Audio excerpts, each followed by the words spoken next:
commissioners here, Commissioner Ainge and Commissioner Lee. And I believe that Commissioner Ivy's on the phone. Is that correct? Yeah, I'm here. I had to attend a funeral out of town today, but I'm here. Okay, very good. Thank you. All right, our first meeting is Board of Equalization meeting. And there's one item on the agenda is to approve the Equalization Assessor's approved review process report. Any questions on that? No. Nope. All right, a motion to be in order then? Move that we approve agenda item number 1. Second? I got a motion and a second to approve agenda item number 1. All in favor say aye. Aye. Aye. Aye. That passes 3-0. Motion to adjourn? Second? I got a motion and a second to adjourn that meeting. All in favor say aye. Aye. Aye. Aye. That passes 3-0. Okay, we're adjourned from that meeting now. We're going to move to the Board of County Commissioners meeting. And as we always do, we start with a prayer, reading, or thought, and the Pledge of Allegiance.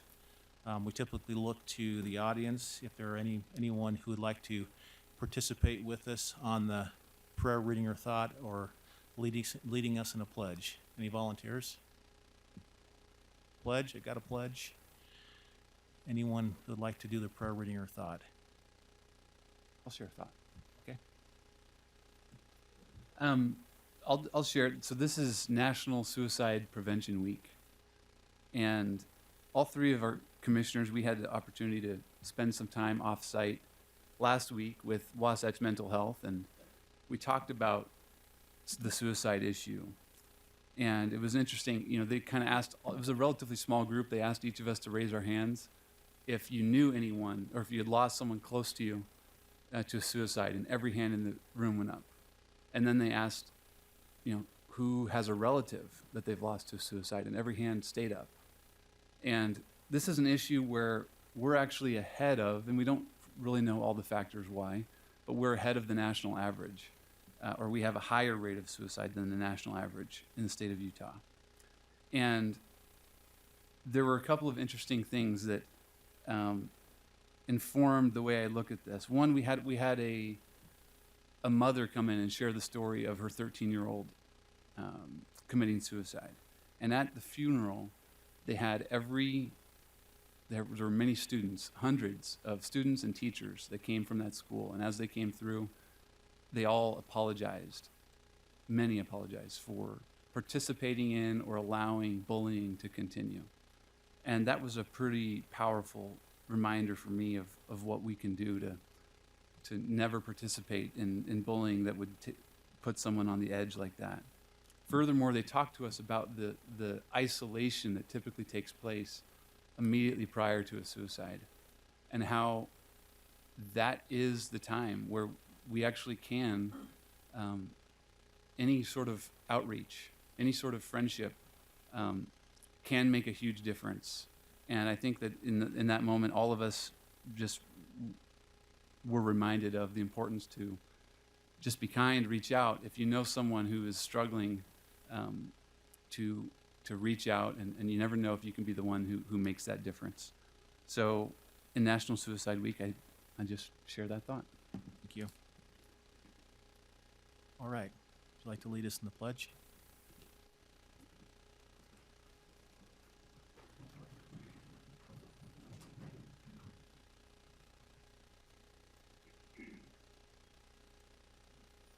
I pledge allegiance to the flag of the United States of America and to the republic for which it stands, one nation, under God, indivisible, with liberty and justice for all.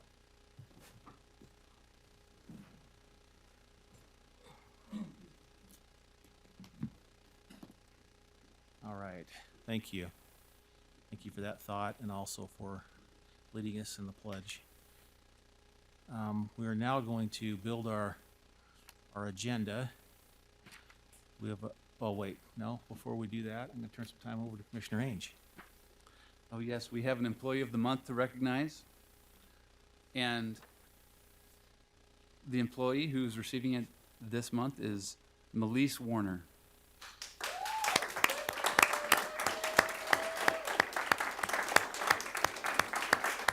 And Okay, yes, if you come up here, Melissa, you're gonna have to stand there, I guess, while we read some of these nice things about you in the nomination. So I'll just read part of this. Melissa has been an employee of Utah County for 6 years, working as a prevention specialist with the Department of Drug and Alcohol Prevention and Treatment.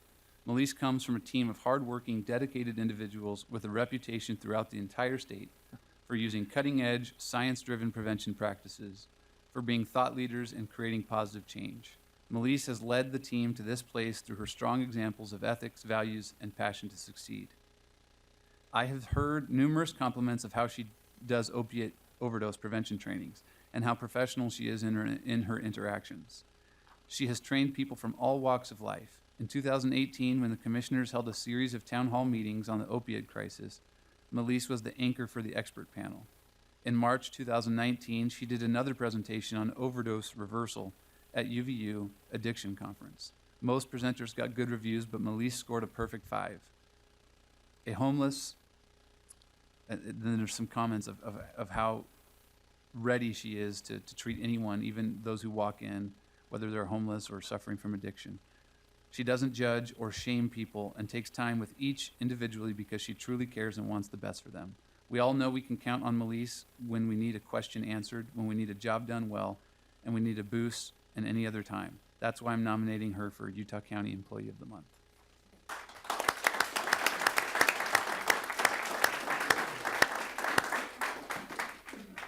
Thanks for all the good work you do. Come down there.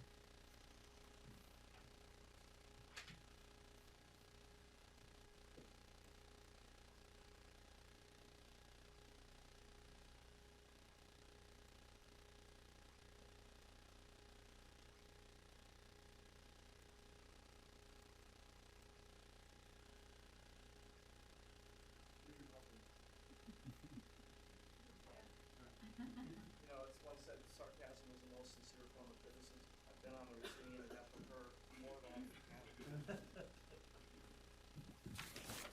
I really do think that you should share a softball story, but you should share. You should at least have the opportunity to speak. You don't have to share any softball stories, but Well, there was this one time. oh, let's not talk about anything that deals with me. But let's. Those are the good ones. Thank you. I definitely was not expecting this morning. I got tricked into being here, which It's I usually guess how it that's how happens. it always happens. But thank you. I really appreciate the kind words and this opportunity. And I like working for Utah County. So thanks for keeping me around, Richard and Pat and Heather, even with my sarcasm. Got to keep people on their toes. Thank you very, very much. Appreciate you guys. Thank you.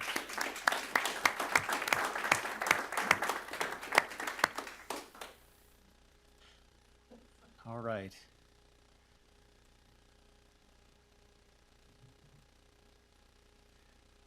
Okay, now we'll move to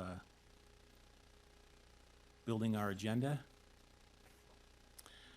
We have a number of items on our consent agenda and published consent agenda, and also on our regular agenda. We will temporarily move all items, both published consent and regular agenda, onto a consent agenda to be approved, adopted, or agreed to, and then we will pull items off that agenda. I don't know what that means. Oh, we haven't got there yet. We're getting there. Yeah, you're getting ahead of the game. And so with that, let's start at the top. Go down through our published consent. If we could hold number 9 for a presentation. They want to come back for a presentation, I believe. Yep, okay, fantastic. We're here. Good. Any others on the consent agenda that need to be held? I don't have any. Okay, Commissioner. I didn't have any on consent. Okay. Mr. Chair, number 8 on consent would require a finding. Oh, I missed that, I guess. Number 8.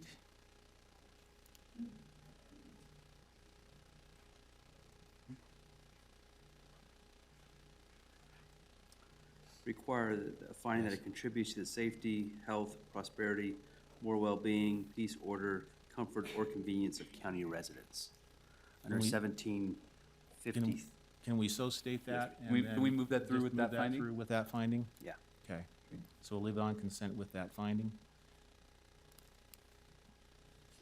All right, going to our published regular agenda. If we can hold number 1, number 3, 4, 5, 6, 7, 8, 9.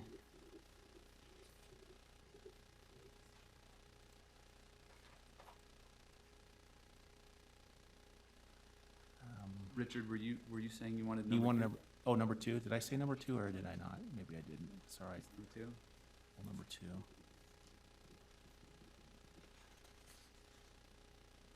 Okay. Through 9.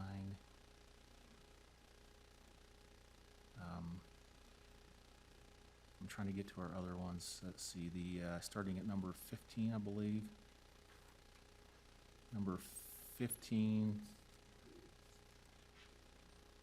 19, 20, 19. 21. yeah, 15, 19, 20, and 21 to be held.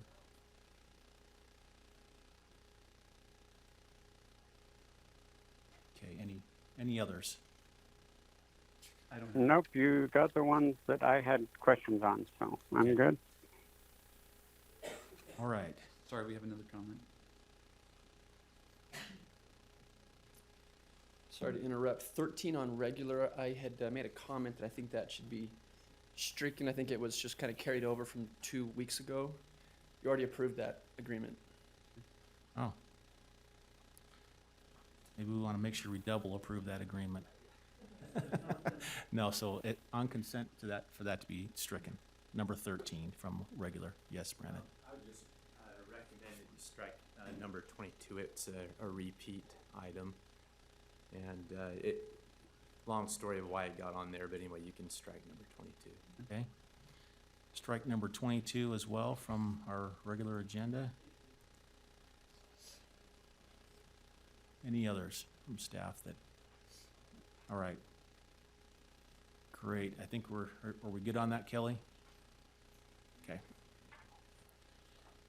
All right, let's go back then to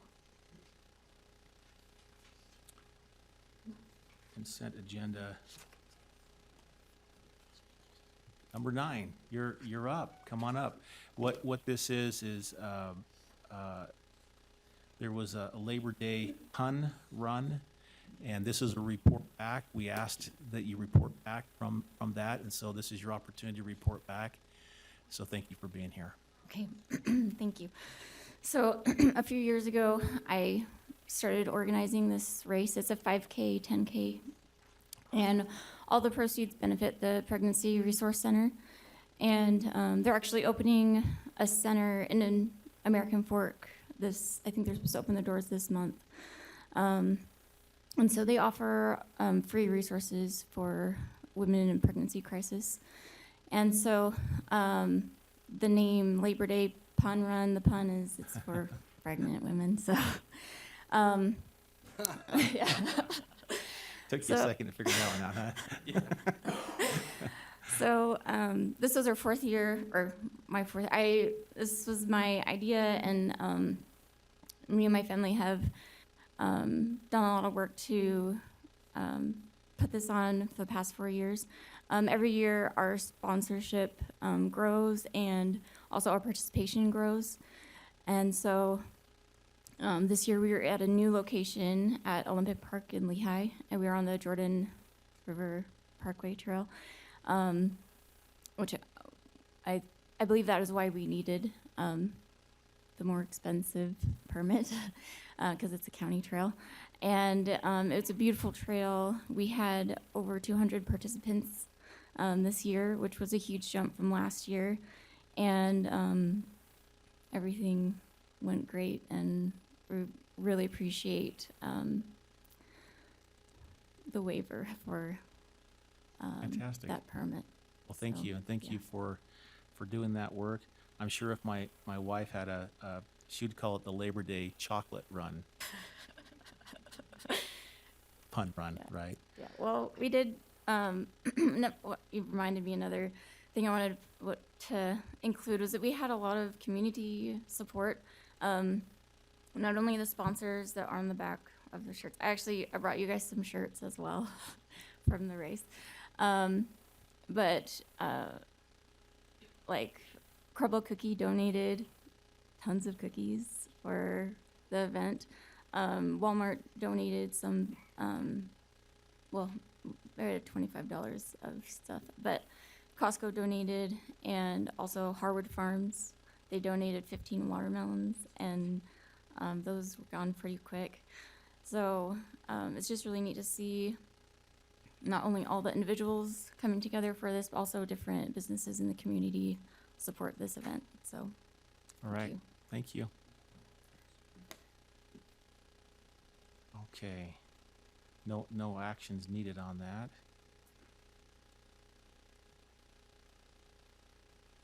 Let's move to our next agenda item, which is regular agenda item number 1 is to authorize a change in the staffing plan in the attorney's office. It had 15 full-time career service deputies and others. Mr. Shockroff, Mr. Levitt, That's okay. Too many Davids. I'll answer to Mr. Shockroff. Mr. David. Commissioners, I'm have to first express my gratitude to you for creating a reserve account in this year's budget to accomplish what I'm proposing, and also to my predecessor Jeff Buman, who saw this issue last year and raised the issue, which I think resulted in the reserve being created largely. But I am asking the commission to increase the staffing plan to add 15 deputy county attorneys to the staffing plan, and also 2 legal assistants, I believe is what is on the plan there, for the following reasons. First, as you know, I have a constitutionally mandated responsibility to protect this community through the prosecution of crime and offenses that come to my office. I have become increasingly concerned over the years with the state of our judicial system. Not only the large numbers of cases, but the manner in which we resolve them. Our founders created a system of government that included a legislative branch to tell us what was against the law, executive branch to enforce that law, and a judicial branch to keep those 2 branches of government in harmony. One power that the founders never gave to government, that it reserved to itself, was the power to determine guilt or innocence of an accused. The state accuses, and the people decide guilt or innocence. That, excuse me, that was the way this system started out. As cases began to grow, long around the Civil War, people started to introduce a strange concept called the plea bargain. It wasn't known whether it was legal or not, but it continued to grow, and a plea bargain is where, as you know, the prosecutor will charge something and then resolve it in a lesser or a different way in order to induce a plea of guilty. That process grew till the 1960s, where until we were plea bargaining 75% of our cases. In 1969 or 1970, the U.S. Supreme Court finally ruled that plea bargaining was legal and an integral part of our system. Up until then, it was an uncertainty. Since then, we've gone from having 75% of our cases settled by plea bargaining to over 99% of our cases settled by plea bargaining, which makes for an efficient use of the judicial system, to be sure, but it raises some alarming realities. That reality being namely that 99 times out of 100, the elected prosecutor in any jurisdiction, in this jurisdiction, me, I don't have to prove the allegations that I make against the defendants that I charge. Now, I'm not saying I can't prove those allegations, because I wouldn't make the allegations if I couldn't prove them. I'm not saying that the police, who 99 times out of 100 that they're not willing to make the allegations, nor am I saying that they can't make the allegations. I'm saying that as prosecutors, we settle the cases, and so they can't, because we don't. And we don't largely because we are so entirely overburdened with our caseloads that there simply is no ability or time to handle any cases, realistically speaking, from a jury trial. To give you some perspective, a jury trial in today's society will take roughly 2 days to try. We have almost 4,500 cases, or a little, give or take, 4,500 cases a year that get filed as felonies in the district court. And out of my 18 deputies who handle cases in the district court, you do the math, and there is not a way in the world that even a small percentage of these cases could go to a jury trial. My fear is that in our quest to resolve these cases, what we really lose is the integrity of our system. And when we have prosecutors who don't have to, who don't try cases because they're too busy, it becomes a corruption of the system, and we need to amend that and change that. I'm not saying that there are corrupt people in the system. I'm saying that we have a system that has become corrupted and runs us. To give you some example of how bad it is here in Utah County, this is a problem that exists all over the country, but it's a problem that is acute in Utah County. The national, the American Bar Association recommends that felony prosecutors have no more than 150 felonies per year on their docket. The national average, a U.S. Department of Justice survey, gives that the national average caseload per prosecutor is 94 felonies a year. Our office is handling roughly 275 felonies per year per prosecutor. And we need to change that. You recognize that, I recognize that. I have a constitutional duty to protect this community in 2020, and I can't do it on 1980's budget, which you recognize. And so what I'm proposing is that we add 15 lawyers. 12 of those lawyers will go immediately to the district court, or that will give us 3 prosecutors per court, and allow us to dramatically increase the number of jury trials that we hold. And when I say dramatically increase, I'm not giving quotas, but if our practices change and we are able to try even 10% of the cases that we charge, that would be a huge improvement to our system. The other prosecutors, or the other county attorneys that I need, speak to a different and altogether separate problem, and that problem is the fact that Utah County will eclipse Salt Lake County in size within the next 15 years. And we desperately need civil lawyers in our office to help manage that growth. As you know, nearly every critical function of Utah County government at one point or another flows through my office. We have 6 civil deputies. We've had 6 civil deputies for the last 20 years. We desperately need to get ahead of the curve of this growth, and because of that, part of my request is to add lawyers so that we can make additions to our civil ranks of civil lawyers. And do either of you have, or any, I'm assuming that Mr. Ivy is online someplace, participating. Do any of you 3 have any questions? I have some questions. I know that you're also been working on a pre-filing diversion program. Yes.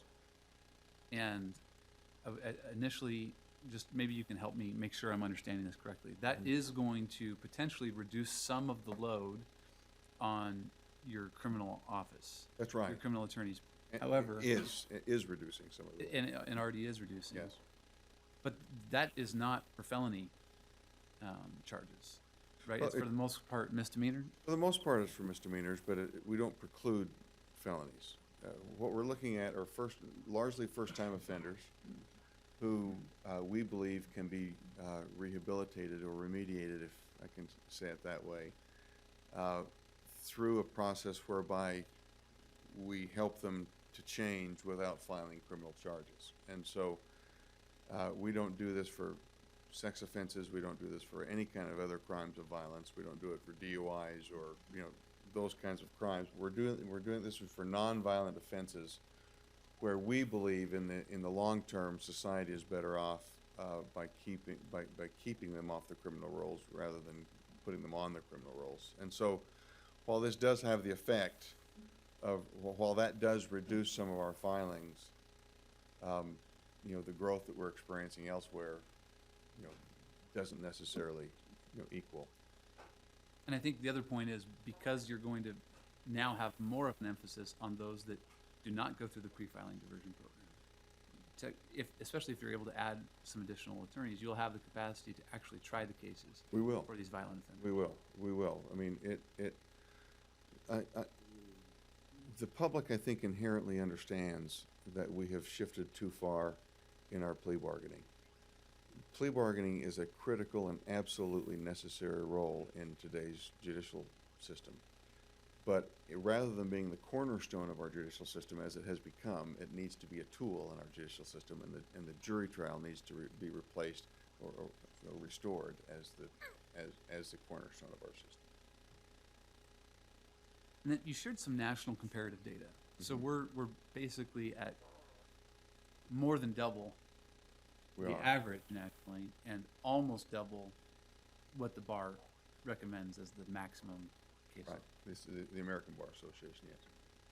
Do we have any sense for comparative data with Salt Lake County or Davis County? Anecdotally, yeah, I have some. I will tell you this. Our budget right now is $10 million. We have 18 deputies in district court.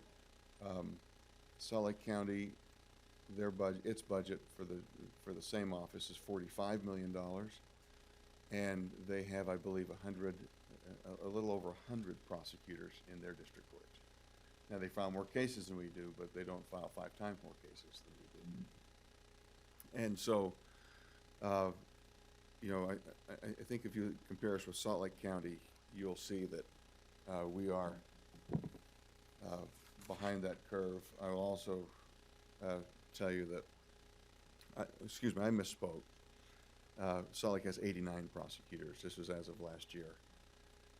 Davis County is half of our size. They have 15 prosecutors to our 18. Weber County is a little less than half our size, but they have 13 prosecutors to our 18. And so, you can see that on the average filings for Salt Lake County is average cases per prosecutor is 167. Davis County is 124. Weber County is 196. And as of the time this was published, Utah County was 240, but it's gone up since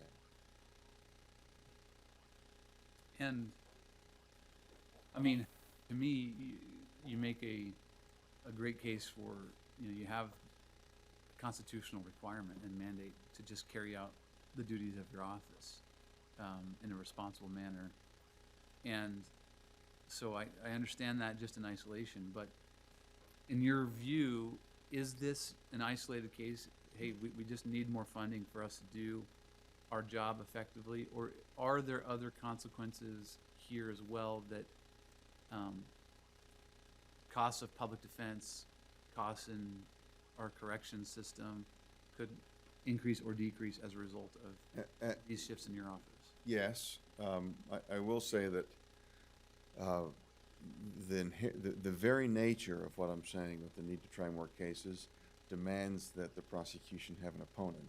in the defense. And there needs to be an equal defense to an equal prosecution. And so, you know, for ethical reasons, and as you know, I stay far, my office, the criminal side of my office stays far away from the public defense issues, because we do not want in any respect to appear as if we're tampering with their budgets. But they absolutely have the same problem. In law enforcement in general, as I move forward in the coming years, I will make probably what might be seen by some as bold statements, but nevertheless, I believe true statements, that we need to redefine both crime and punishment in this society, because we cannot continue to sustain the high levels of incarceration rates and budgetary costs that come from that. We need to find different avenues of punishment and enforcement that protect our constitutional protections, but also keep us safe as a society. You know, as you are aware, we're about to kick off our budget season for next year.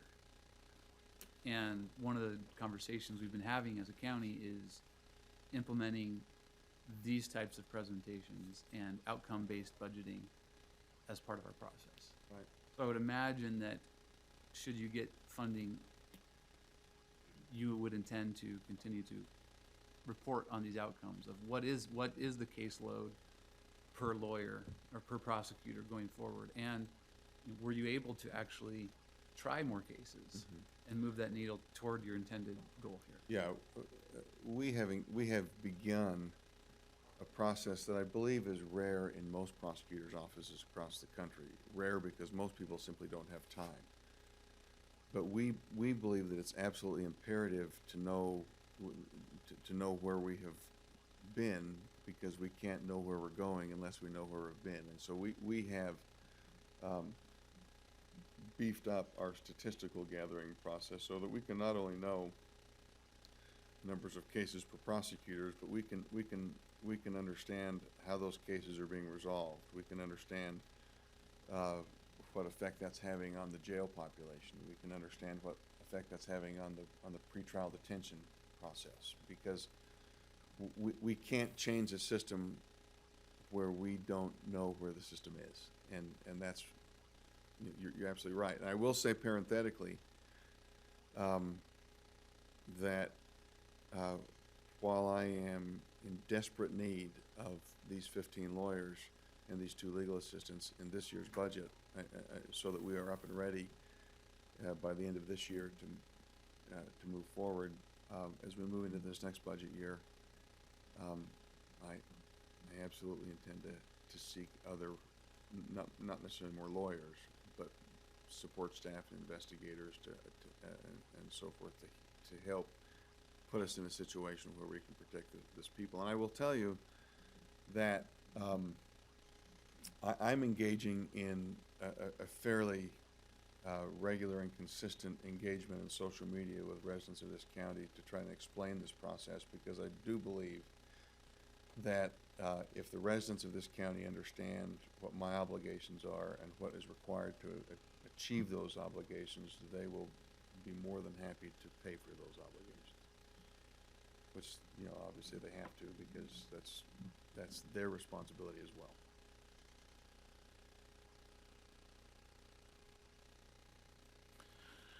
Few questions.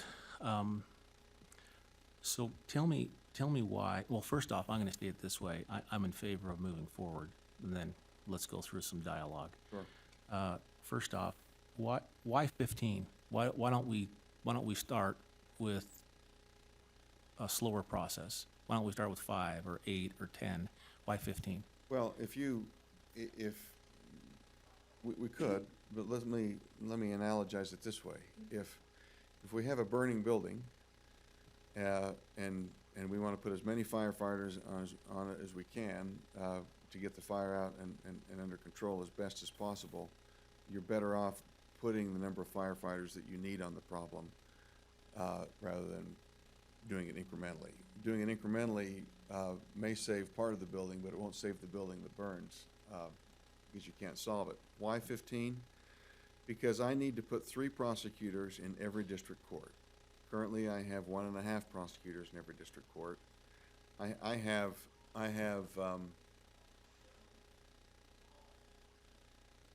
9 courts, and I have 2 trial teams. One of them have 9 people on it, another one has 6. So I have 15 people in the trial courts. I need to put 12 more. Then I need to add another lawyer to my screening team, because which is an entirely different process. Excuse me, an entirely different point. And I will say it this way. One of the most significant events that take place in a citizen's life is when their alleged criminal conduct comes into my office for my office to determine what charges, if any, should be filed. Historically, across this country, I think, in most prosecutors' office, including to some degree this office, the practice has been, out of sheer numbers, not out of ill will, the practice has been to have a case come in, have the case reviewed by a single prosecutor, have the decision made by a single prosecutor as to what charges to file, and then move on. I believe that becomes part of our problem in why we settle so many cases. That if we engage in a process on the front end, where we have our most experienced team of prosecutors screening our cases as a group and discussing them, that we will have a better outcome on the back end. And so I need a lawyer to add to my screening team. And then, you know, I need some civil lawyers to help you and the other elected officials. You know, for example, we have one lawyer to handle all the planning and zoning issues in this county and all the human resource issues in this county. What that means is we have an HR department that isn't serviced adequately enough, and we have a planning and zoning department that desperately needs more help, particularly in a time of growth like this. And so we could, you know, we could incrementalize, you know, to use that word, but it won't get us what we need. And if we incrementalized, hypothetically, I think what you would see me doing, just because I have 2 duties primarily. I have a constitutional duty of protection as a chief law enforcement official, and I have a statutory duty to provide legal advice to the county.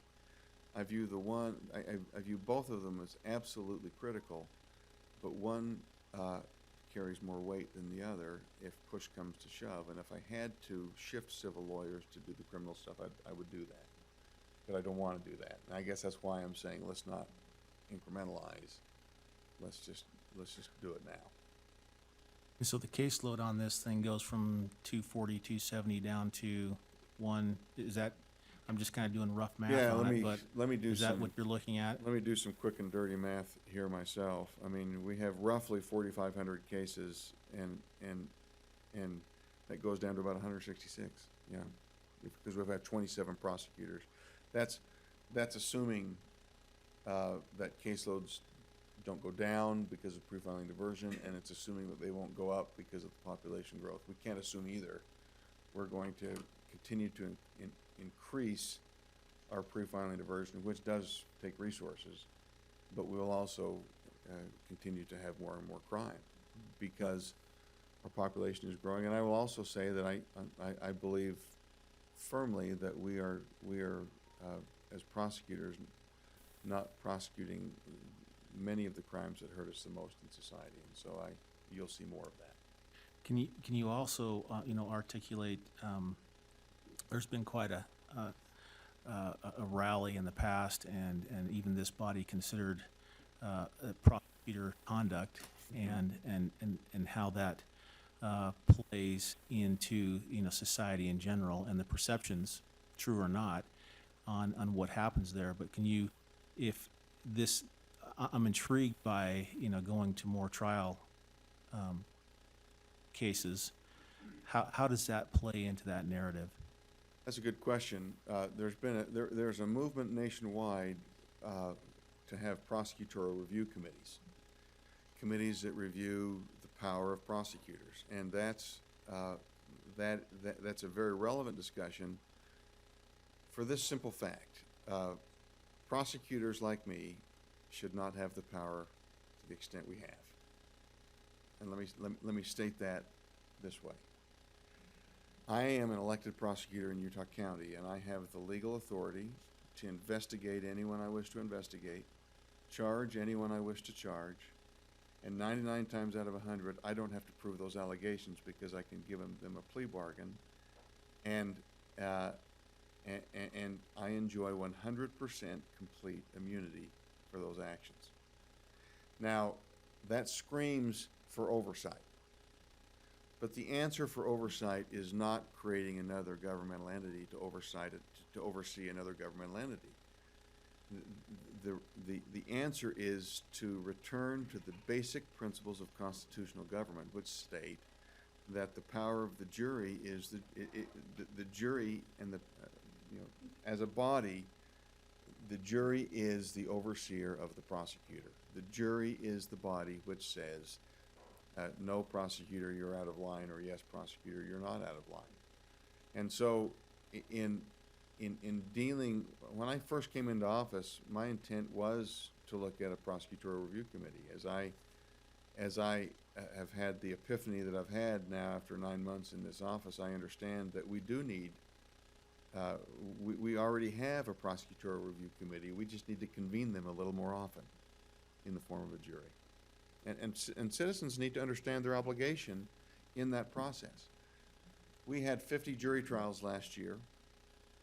That roughly means that we called 50 residents per jury trial to come sit on jury duty to see if they were selected or not. That's 2,500 people in a county of, 650,000 people.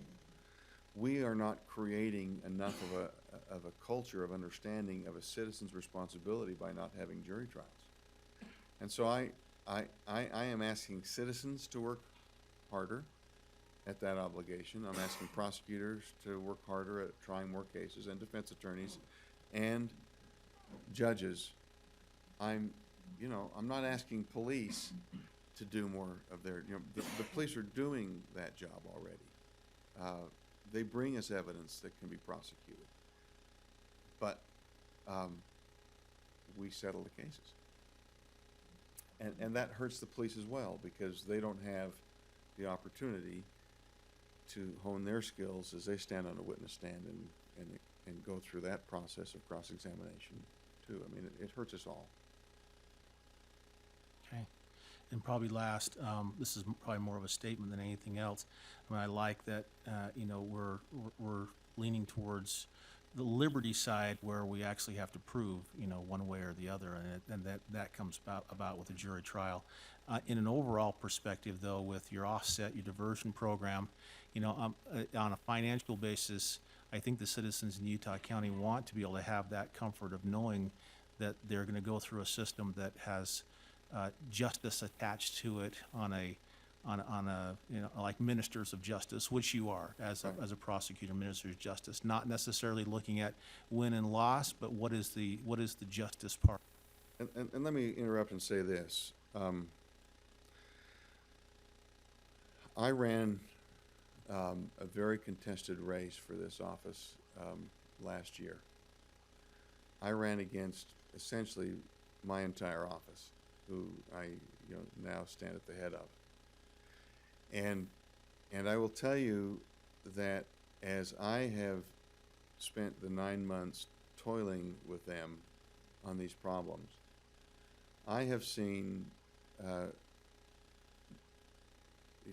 I have 35 lawyers in the office right now, and I don't want to confuse that with the 18 in the district court, because they go every which way. But I have found 35 lawyers who care deeply about the administration of justice. They do not care about win or loss. They do not care about having to hide their cases because they don't have the evidence. I have seen prosecutors dismiss their cases when defense attorneys disabuse them of the evidence. I've seen prosecutors dismiss cases when there weren't defense attorneys disabusing of their evidence, but when they came to the conclusion themselves that justice demanded something less. And, and, w- w- we are in a society right now that speaks very poorly towards prosecutors and towards other law enforcement personnel. And I will tell you that I think that is largely because we have so much power. And so much of this is done in a way that's different than what our process was established by. And so I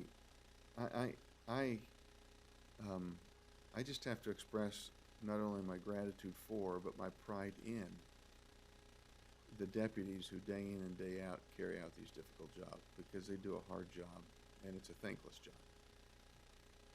Thanks, Dave. I'll just keep my comments brief so we can get to a vote on this.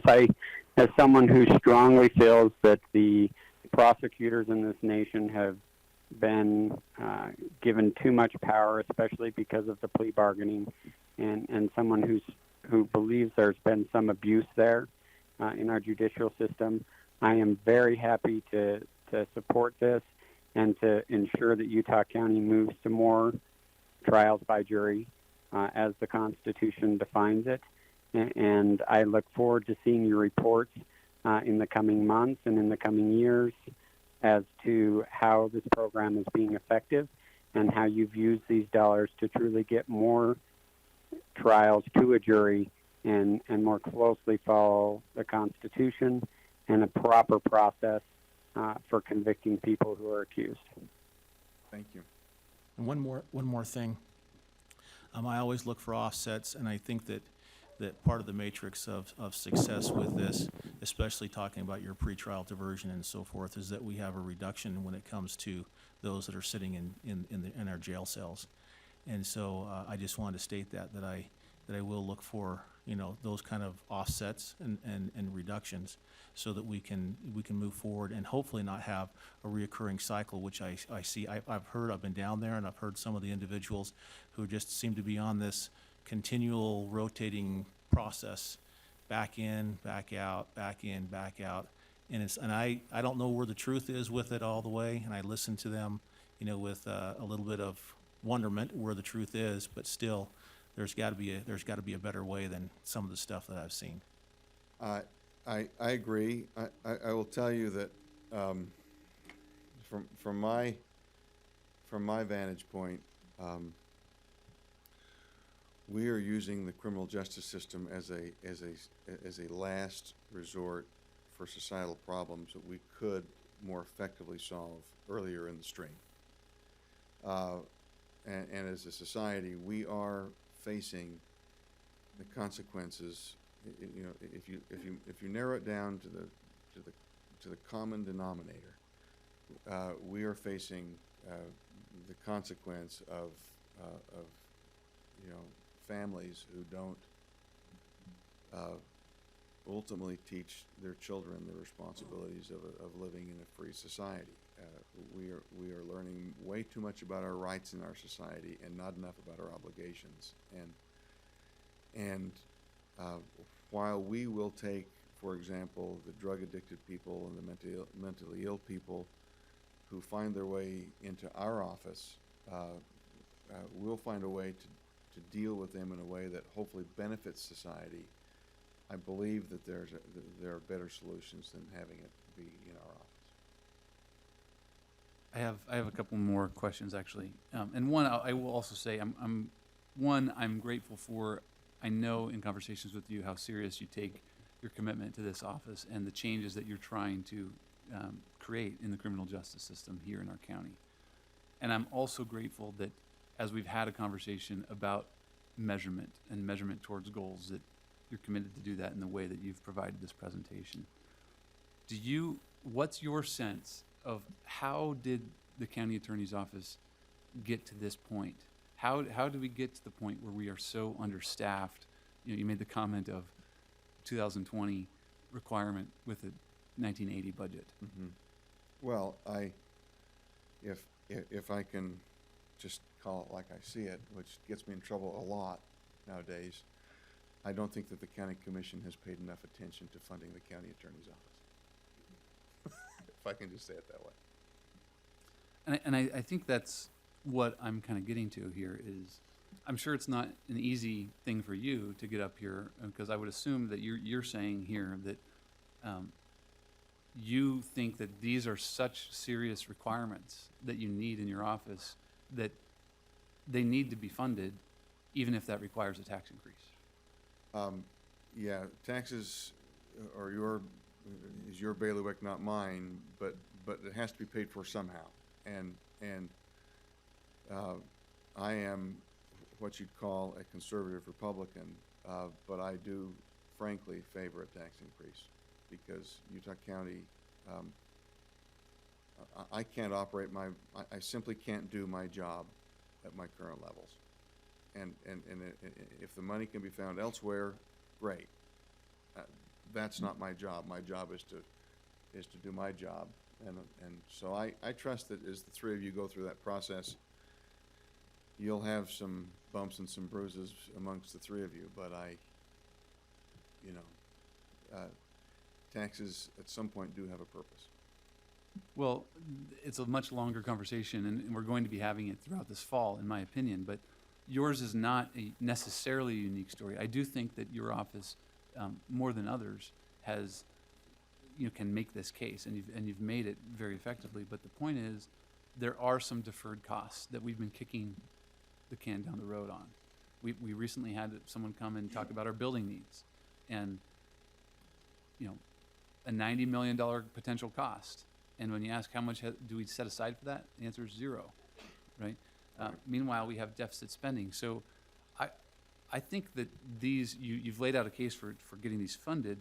My concern is we can't put our county into a worse fiscal position. And so in my view, we need to go and seek the funding for this position. So you started by saying that there's a restricted amount, right? And I don't know how quickly we would be able to fund these positions anyway once they're approved in the staffing plan. But I certainly would be supportive of spending whatever's in that restricted account towards hiring new lawyers. Sure. And then going to make sure that we have this funding going into 2020 so that you can hire this to do what you need to do in your office. Right. My concern, and I don't know if anyone can speak to this, is if we were to approve this, let's say that there is not a tax increase. Somehow that does not happen, and there is no additional revenue.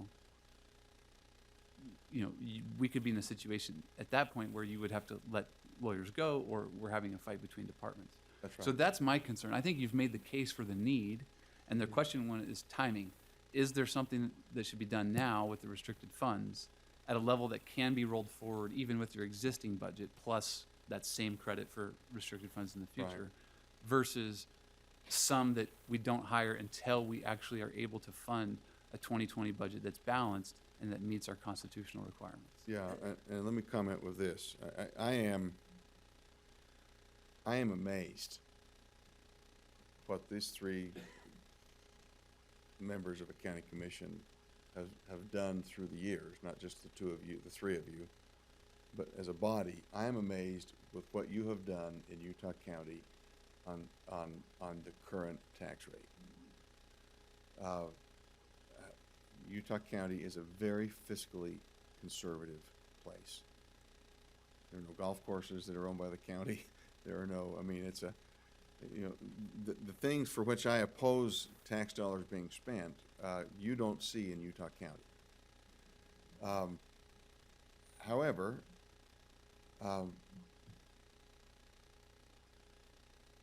if I don't have the money that I need, then I'm forced to choose priorities over which needs to handle first. And I will tell you that the greatest threat to our society, the greatest threat to our safety as a people, is not an individual criminal case. The greatest threat to our society, the greatest threat to our system, is the erosion of our jury trial system, where we have a system where a guy like me basically holds absolute power in the system.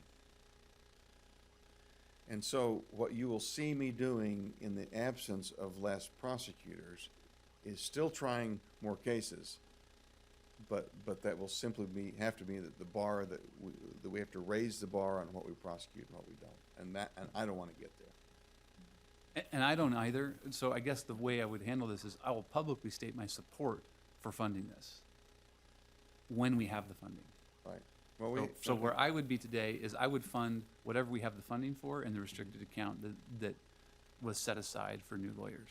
Right. And to publicly advocate to finding that funding in this coming budget year to do that. But to the extent this amount exceeds what we have for this year and creates some risk, even though I'm gonna go publicly advocate for it, that we don't get that additional funding, that's the situation. I just can't support a deficit spending scenario. I agree, and I will tell you that there is money in the restricted fund to pay for all of these staffing changes in this year's budget.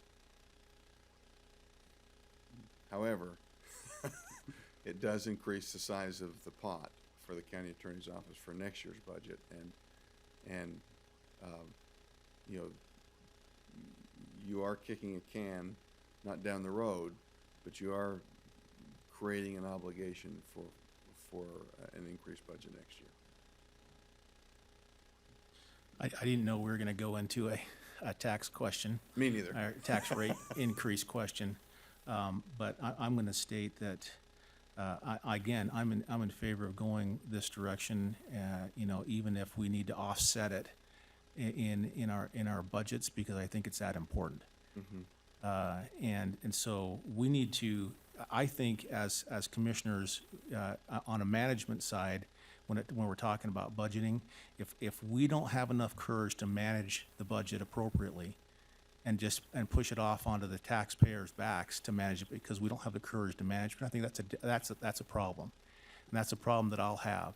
So as we get the numbers and as we work down through it, I will be looking for the offsets. I'll be looking for the offsets all around, trying to find out where those offsets are. You did mention that you're operating on a 1980s budget. I'm not sure where you get that from because your budget is not 1980s numbers. I don't mean to be to offend when I say that. Quite frankly, it's a statement that just came off my tongue. I apologize. Okay. I will agree with you. We are not in 1980s dollars. Right. So, you know. It sounded good at the time. I apologize. Anyway, we'll, I guess, unless there's any more comments, a motion will be in order. Well, so I guess responding to that point, in my view, we are taking an action to approve funding. So unless there have been identified items that you think are reducing the budget, we're increasing the spending of the county. And so unless we know how we're gonna pay for that, we're pushing for deficit spending.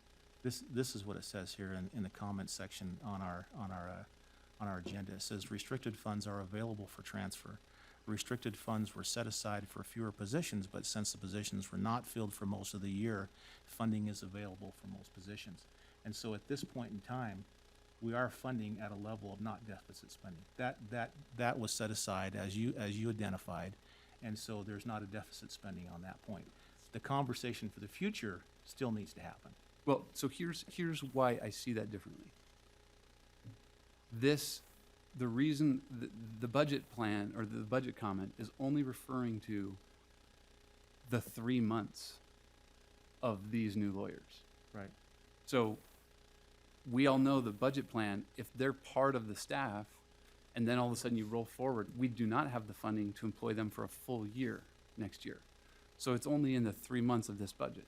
So this is increasing our obligations out into the future. And at this moment, I don't know where those funds are coming from to pay for that Into the future? for next year. So what would you propose then? Would you propose not doing this until we So- go through the budget process? We either need to identify where we're going to cut spending and where those funds are coming to pay for this, or we have a new budget which has a new tax rate that can provide some additional funding to support this.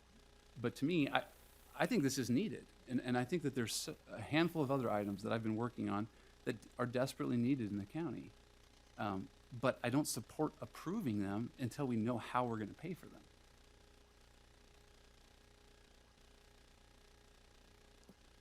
Okay, I see your point. I see your point with that, but I guess I'm at a point to where I think this is of such importance that I'm willing to say whatever we have to cut, if needed or necessary, to get to that point, is where I'd be willing to go. And that's helpful. And my concern, as I've looked at the commission historically on the budget standpoint, is that's always scary until we identify it. Because, last year as we looked at the budget, and there was a discussion about should property taxes be raised, and the answer was no, but yet we still just went into deficit spending for this year, and there actually were no cuts made to the budget. And so to me, it's one thing if we were going to identify where the cuts were and could predict them. And so I'm all for that mindset, but that's a scary process because I just worry that if it's just this idea of spending cuts, we all know how that gets. When we get into the budget discussion, people push back pretty hard, and it's hard to actually get those pushed through. So let's do it, but let's identify. In my mind, that's where I'm at on this. We either are identifying specific cuts or specific revenue sources that are going to fund new expenses. Okay. And the other point here is that Mr. Levitt, one, knows that I publicly support this going into next year and that I want to do those. Two, there is some funding right now to get that kick-started with the restricted funds, because I don't think that they're going to be able to fill all of those positions like in the next 2 months, even if they were approved. I'll fill. I agree with you, Tanner. I certainly have a problem with the continued deficit spending, and we need to identify, excuse me, how this is going to, work long term for us. And if there's specific cuts, Commissioner Lee, do you have some specific cut areas in mind? Or, are we kind of delving into something that's going to need to continue this item so we can identify that? Well, maybe we should continue it for a week or so that we can do it. But yes, there are some areas that I've seen that need to be reduced. Some promises that were made that never materialized, and expenses that never happened that still are going and ongoing, which frankly put us into deficit spending.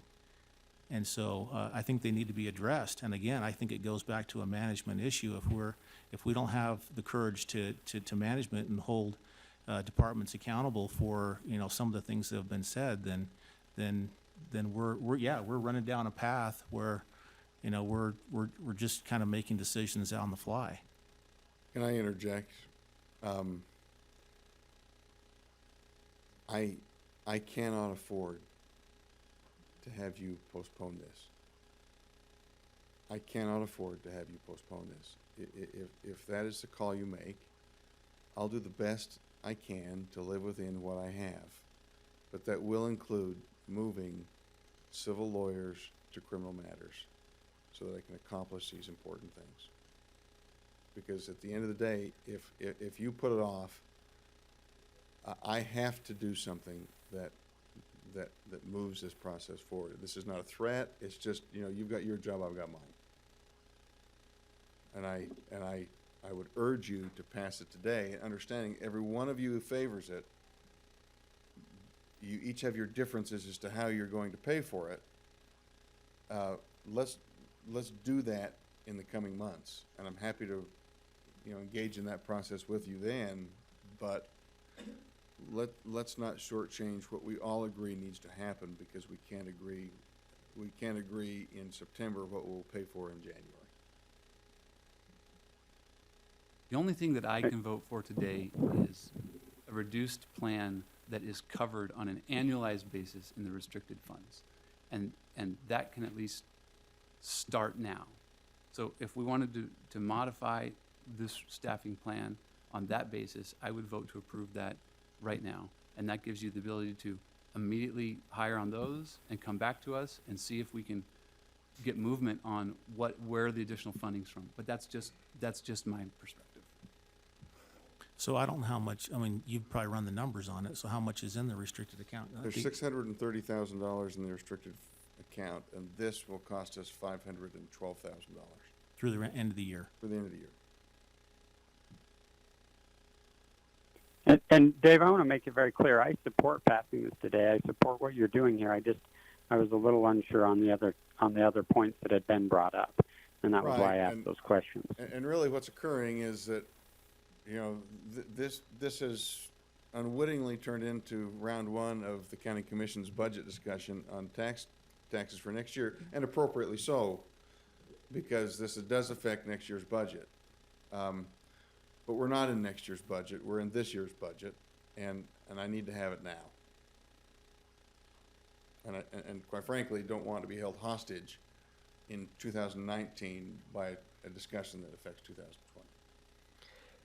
So just as the budget manager for the county, so what you're asking for, Commissioner Ainge, is you're thinking approve this with the use of the restricted funds for the 2019 budget, but then in the 2020 budgeting cycle, leave their staffing plan as they received it in the email yesterday. You should have received an email for the budget cycle with your projected 2020 staffing plan. So you're looking at possibly approving those funds for the 515,000 for this year, but not adding that to the 2020 budget cycle unless we can find where that funding comes from. Well, my concern with that approach, that's not necessarily what I'm suggesting. My concern with that approach is that we're in September, we're hiring probably in October, and then we're saying we don't know if you have funding in January for that new hire. And so if we don't get it, you're fired, or we're going to find cuts elsewhere. So from my perspective, no, what I'm saying is I only want to approve those things that can be covered on an annualized basis in the restricted Let funds. me address that. We recently opened up this up for one vacancy that we had already. We had 32 applicants for that position. We've interviewed all of them. We are ready to move, and we're ready to move now, not because we planned on having 15 added, but because we had one and 32 people applied. Under the county policy, they are at-will employees for the first 6 months of their tenure and can be fired for any reason. If you come to me and say, we can't agree on a budget, I'm not going to ask you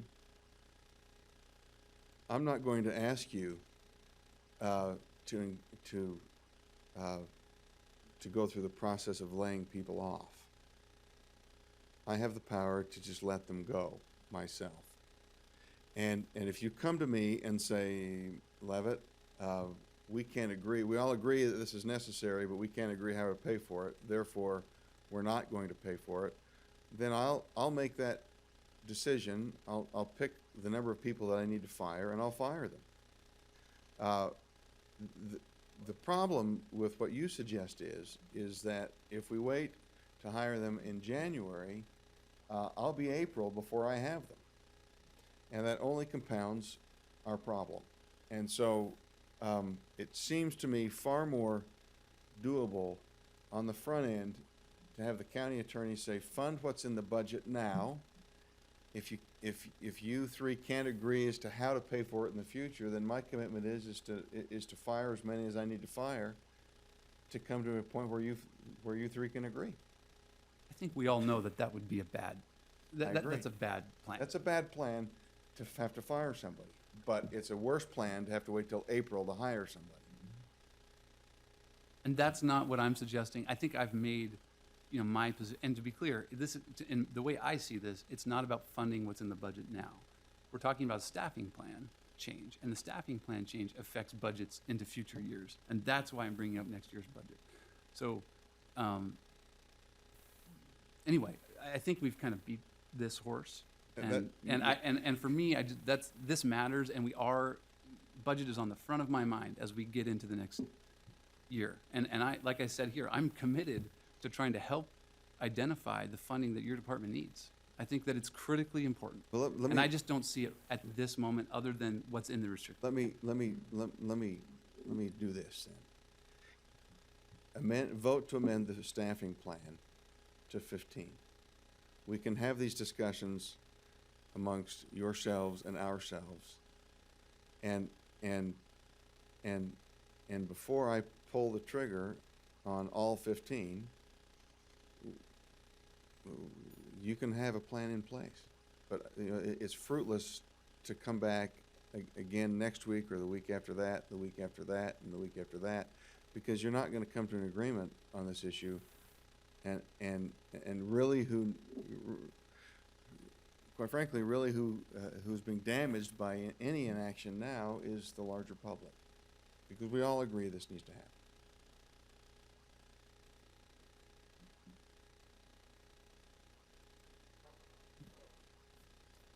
Okay, any other discussions with that? None from me.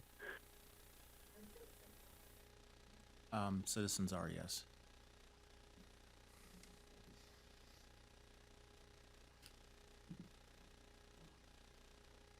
Carol Ferguson, 82 North Middle Drive in Springville.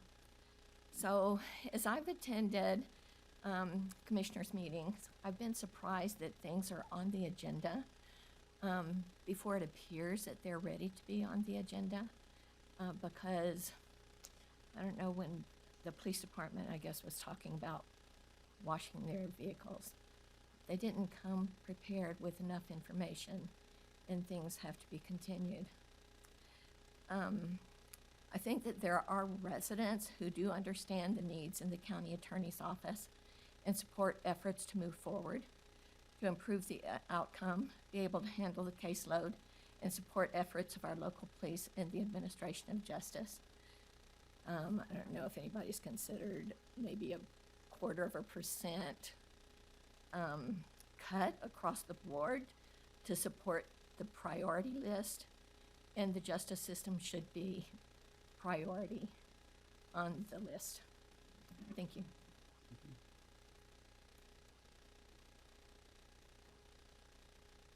Okay, any other comments? Any other public comments? I'll just put it out there. Okay, I'll close that portion of it and bring it back up here for any final comments.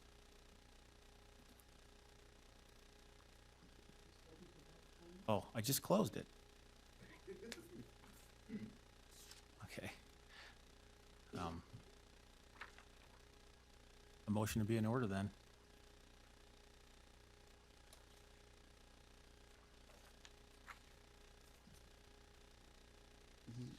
We might have lost anything. I move that we, well, so I'm not supporting this, but in order to get to a vote, I will move for the approval of the current staffing plan. Second. I got a motion and a second to authorize the change to the staffing plan as stated in. I'm sorry, that it broke up just a little right there. Oh, I'm sorry. I've got a motion and a second to approve the authorized change in staffing plan as stated number 1 on our regular agenda. All in favor say aye. Aye. Aye. Any opposed? Nay. Okay, we've got 2 to 1. That's Commissioner Lee and Commissioner Ivy in the positive and Commissioner Ainge in the negative on that. Thank you. Thank you. Will. All right, thank you. Okay, we will move to number 2. Richard. This is to approve and execute an amended,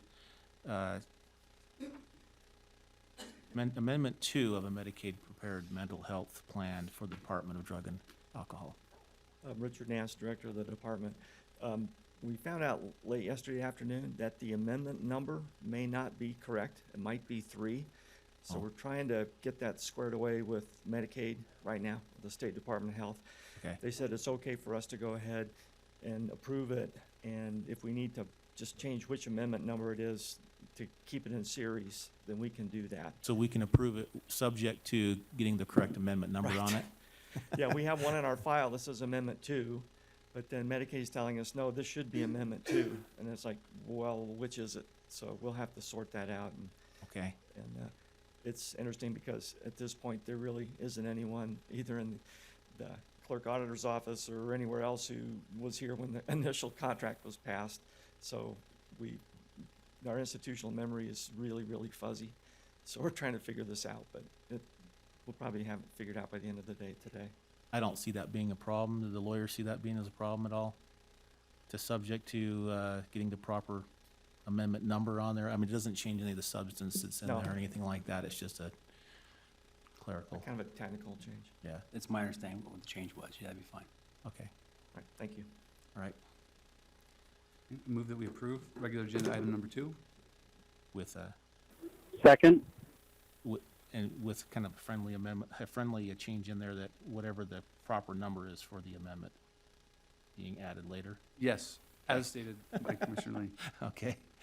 I got a motion and a second to that. All in favor say aye. Aye. Aye. All in favor say aye, and we, on that, aye? Aye. Any opposed? Sorry, aye. Oh, okay.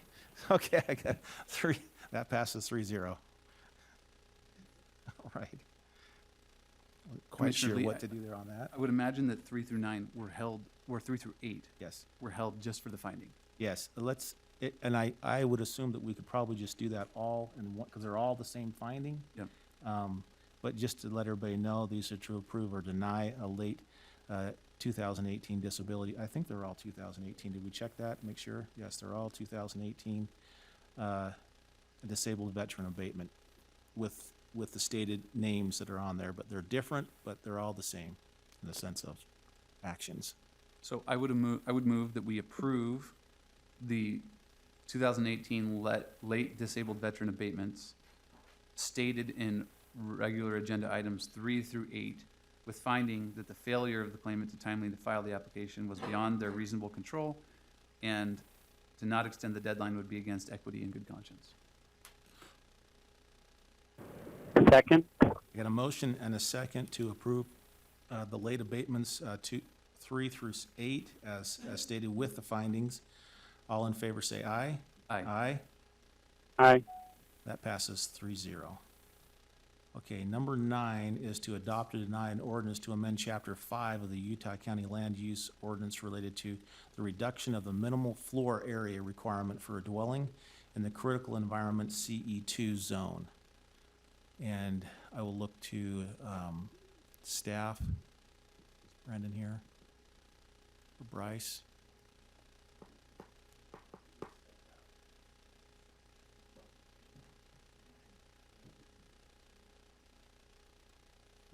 You wanna start us off on that one, Robert? Sure. This is a proposal by an applicant, and he may be here, I'm not sure. He is here. To reduce the minimum lot size from 1,100 square feet to a smaller number, and the applicant requested 350 square feet, essentially to allow for tiny homes. These homes, this is only in the CE2 zone of the county that the request came in. Currently, the 1,100 square feet is across all zones, as I recall. The 1,100 square feet was tied to a double-wide trailer, essentially. And so Bryce is probably on his way back soon. For information also, Brandon's last week is this week.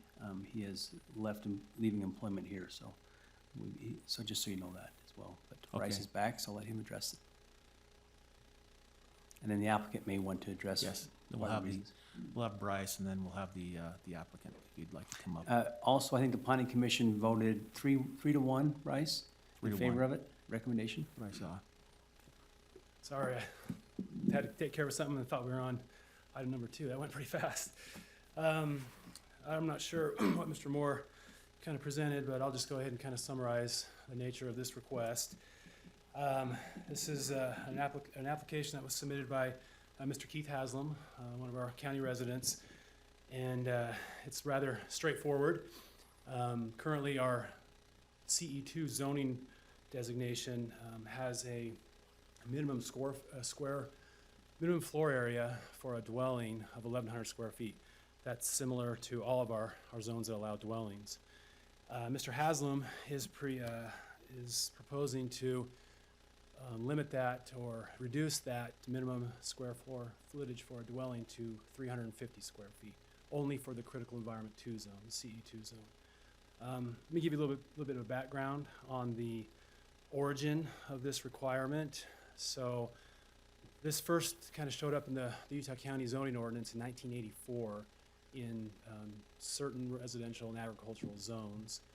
And it was the county's effort to allow manufactured homes in all areas of the county outside of trailer parks as a way to provide a more affordable housing option for the citizens.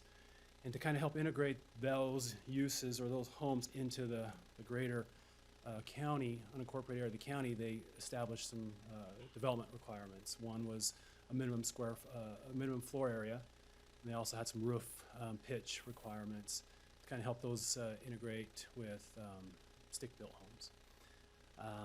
And that 1,100 square feet kind of lined up with industry standards for a double-wide manufactured home. That was not included in the CE2 zone at that time.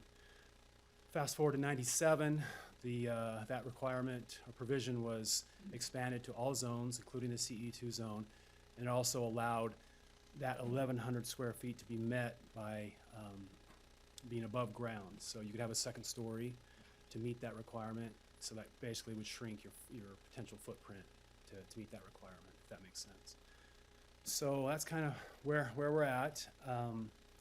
The applicant has, again, owns property in the CE2 zone apparently, and I'll let him kind of speak to the nature of the specifics of his request, but he is proposing to shrink that only for the CE2 zone. We have CE2 zoning throughout the county, generally in our mountainous areas that have been traditionally developed as some type of recreational resort or mountain home development. Sundance, several pockets up Hobble Creek Canyon, a few pockets in Spanish Fork Canyon. And so that's kind of his proposal. A couple of points of clarification. I know a lot of this has been kind of referred to a tiny home ordinance, and that term is kind of vague. What this is not doing is it's not creating eligibility of a lot to be built on that already does not exist. If you have a home in Sundance or in Upper Whittemore or in the cottages or anywhere else in the CE2 zone, you need to have a zoning lot that qualifies for a single family dwelling. So this is not making any currently eligible parcel eligible. It's not increasing the density. I think that was referred to in your staff report. What it may be doing is allowing a property owner to have a more affordable option to build a structure. Obviously, if you're required to build or have the allowance to build a smaller home than 1,100 square feet, then that may have some cost savings associated with it. This does not allow a person to bring a trailer or a manufactured home on a trailer and park it and live in it. Any type of manufactured home would need to be on a permanent foundation, as it currently would require, and would need to meet HUD certifications. HUD, in doing some research, does allow homes to be in this range. Research was between 320 and 400 square feet. So if this were to be approved, a person could still have a manufactured home just as they currently can in these zones. They could just have it smaller, as long as it was HUD certified and it was on a permanent foundation and met all other requirements that currently would need to be met. Provision of water, provision of septic, access, setbacks.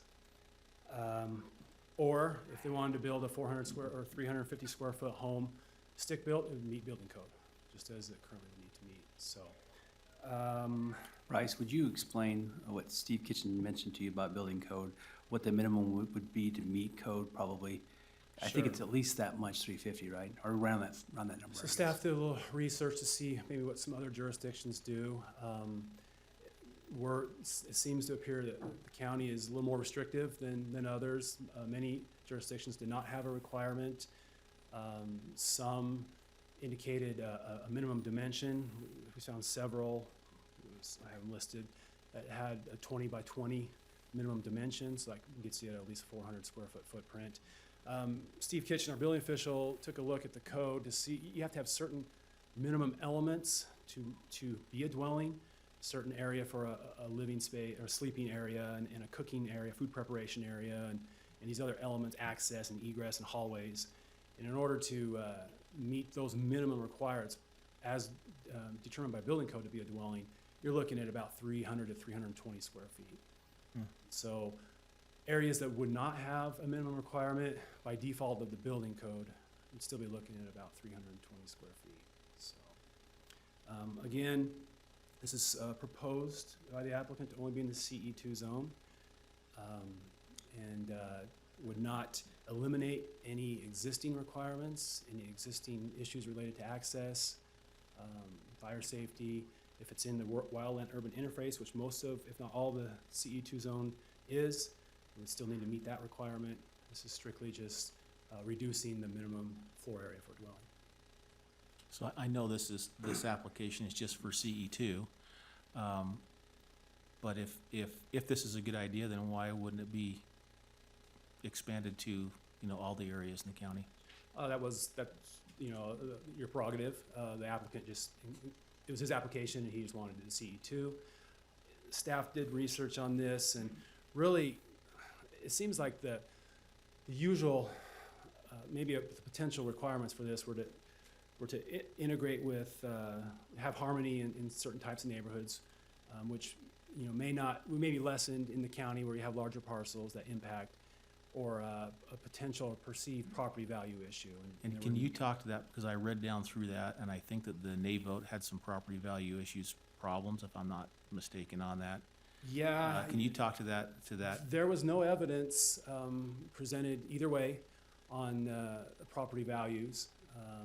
The applicant didn't bring anything that would indicate that this would negatively affect property values, nor is there anything that was brought on the other side. So I think a lot of it's a perception.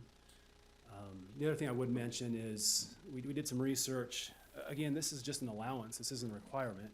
This just allows a person to go smaller. The average home size that's being built in the county right now, we went back 3 years, and there's been 70 or 80 plus homes built in that time frame. And the average under roof area, that's how the building code measures it when we issue permits, is right about 6,600 square feet. You subtract out 600 to 700 feet for a garage, and so you're looking at 5,000 square feet of living space. And so, that's kind of what's being built.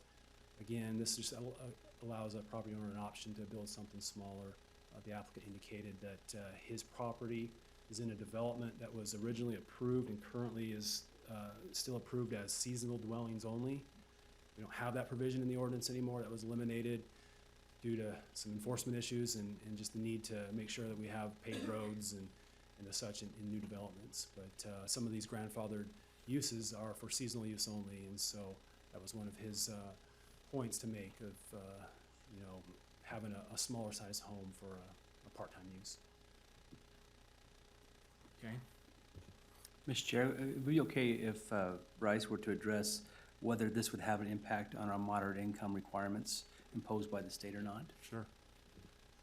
I don't think this is a specific strategy to meet those requirements. We had an amendment that allowed accessory dwelling units, which I thought was more effective to meet those state requirements. This still helps show that it provides, an option to have a more affordable option to build. The problem in the county, obviously, is the cost of land.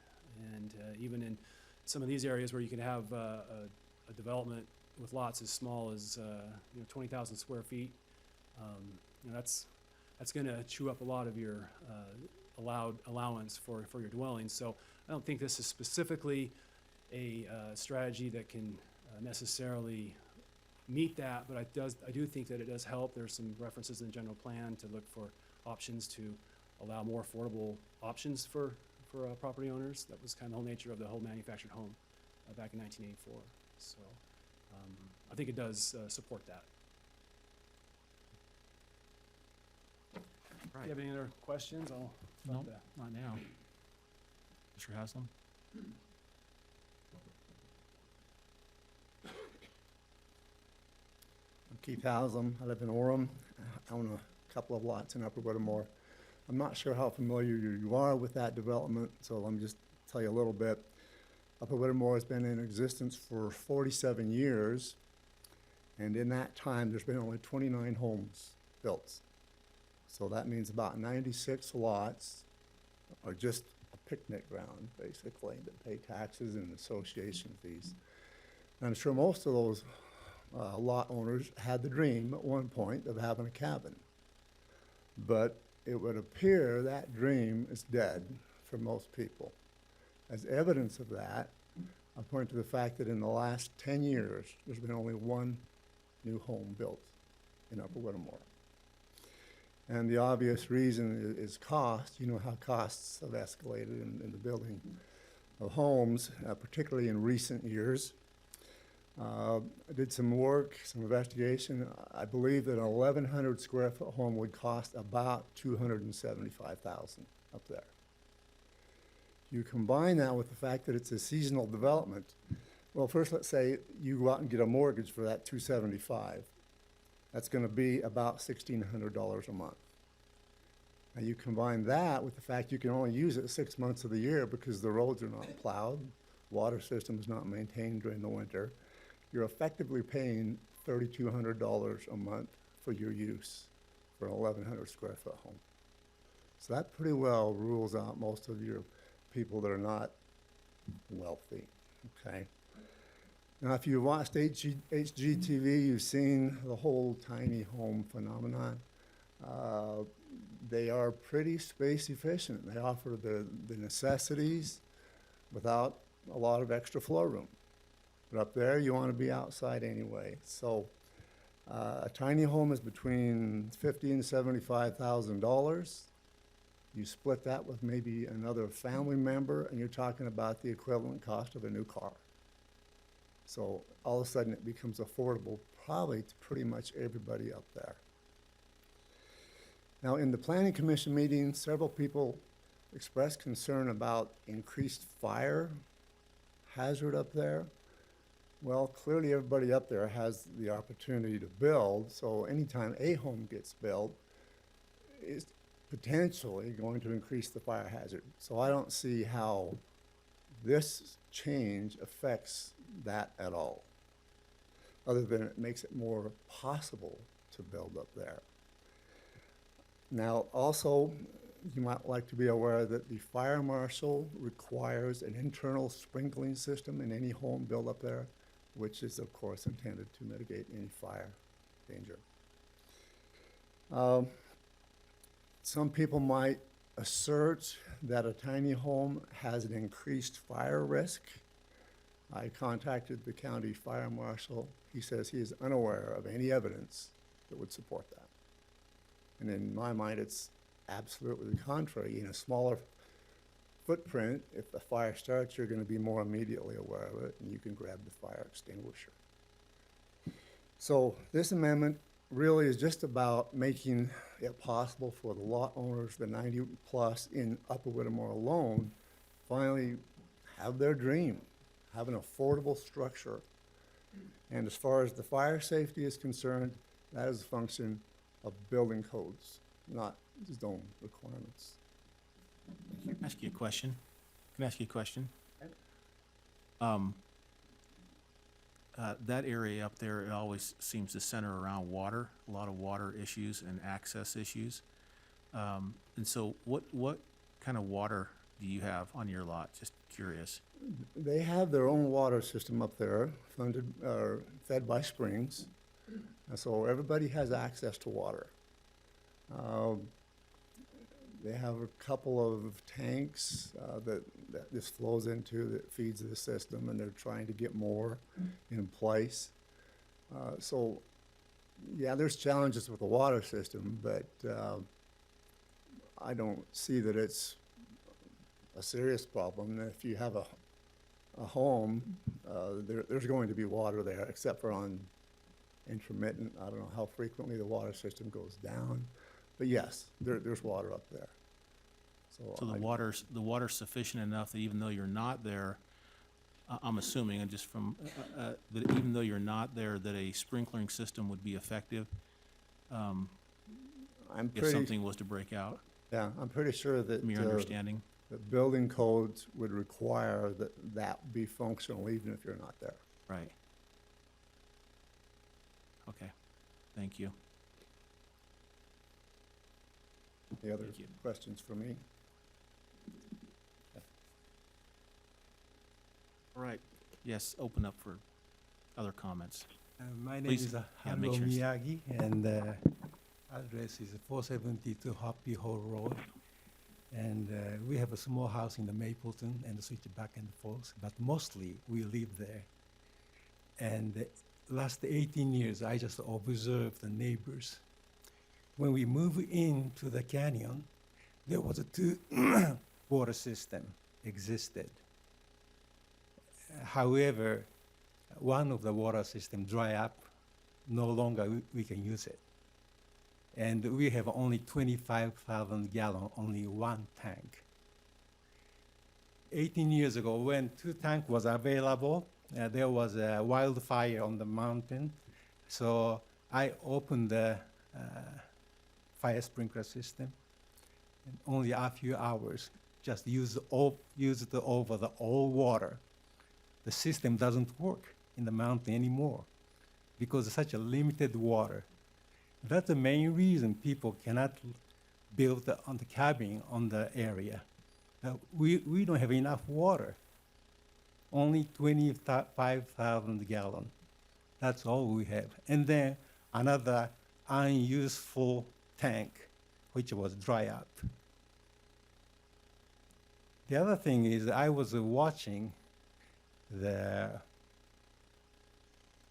people around my house. And the holidays and the other end of the year, people just enjoy the coming to use snowmobile. Also the four-wheeler. Some people use mountain bike, but mostly four-wheeler or snowmobile. They use a flammable tank.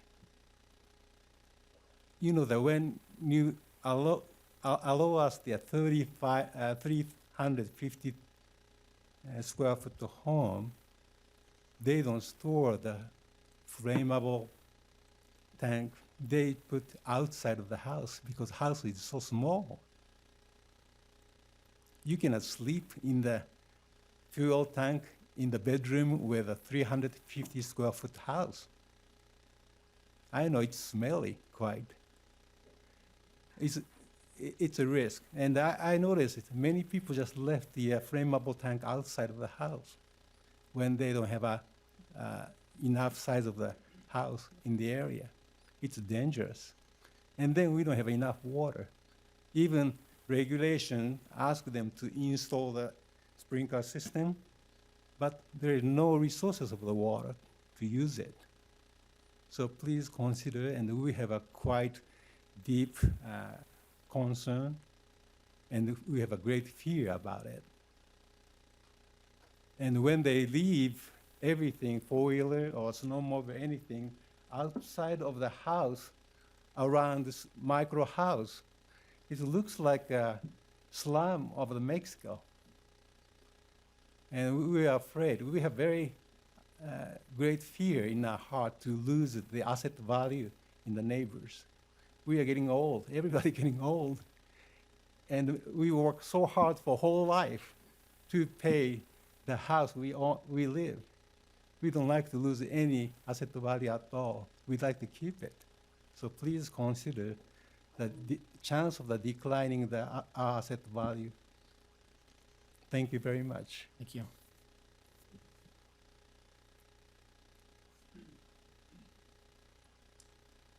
Marlon Boyer, member of the Springfield Irrigation Company. We have shares in Hobble Creek Canyon. There has been question about the legal rights in Hobble Creek Canyon for several years. There is an ongoing, that last state is looking at it very close, and it could be settled pretty soon. But I think in the process, you'll find that there is no water for some of these developments. They have claimed it. It's been protested. I think you'd be very cautious in allowing this at the present time because that suit is going forward and will probably be decided fairly soon. I've sharpened it off. And people will find they don't have the water because it belongs in other areas and not up there where those homes are going. Thank you. Carol Ferguson, 82 North Meadow Drive, Springville. First of all, I'm back and I don't want to be back. And I want to say happy 53rd anniversary to my husband and thank him for letting me drag him up here again. I appreciate the question that Commissioner Lee asked about if it's in harmony with the area, and if it's not going to devalue home values, other properties in the area. If this is good for a critical environment area, why isn't it appropriate for other areas? And even though Brandon mentioned that this is seasonal is not enforced. The county does not have the staff to go up there and enforce everything that needs to be enforced. I sent you all some comments, and it included at least 20 objectives in the Utah County General Plan. I also forwarded you a copy of the general plan for your convenience so that you could see the entire text of those 20 objectives. The only objective that the staff findings is talking about is reduced cost and ability to build. I may be mistaken, but I don't think I am. I don't think the covenants in Upper Whittimer, where this gentleman owns a lot, has any restriction on size. There's not a restriction on minimum size. So this amendment, this ordinance, is not needed for that community.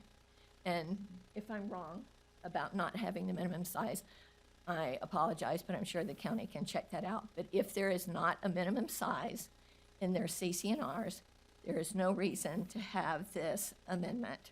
We know if that's the case.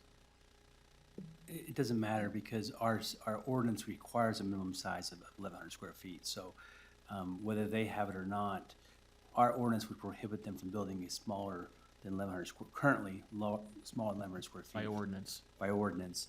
We don't enforce the CC&Rs. So if they have individual covenant that says you have to have 6,000 square feet, then they would have to enforce that, not us. And they also don't enforce seasonal. There are provision after provision in the Utah County General Plan that protects the health, safety, and welfare of both residents that live there and people who recreate there, is also strongly protecting the wetlands and the water quality. I was very surprised to see, as I was studying the general plan, that none of these things were brought forward in the staff findings.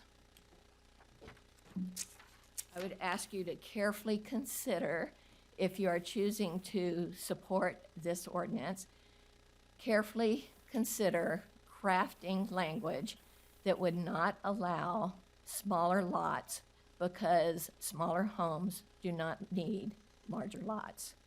So if you do approve it, please approve it with language clarifying that it will not increase the density in the canyon because of the smaller house sizes. It was obvious when I've read past minutes that there was concern in the past about development in the canyon, and I'm going to read you a couple of those.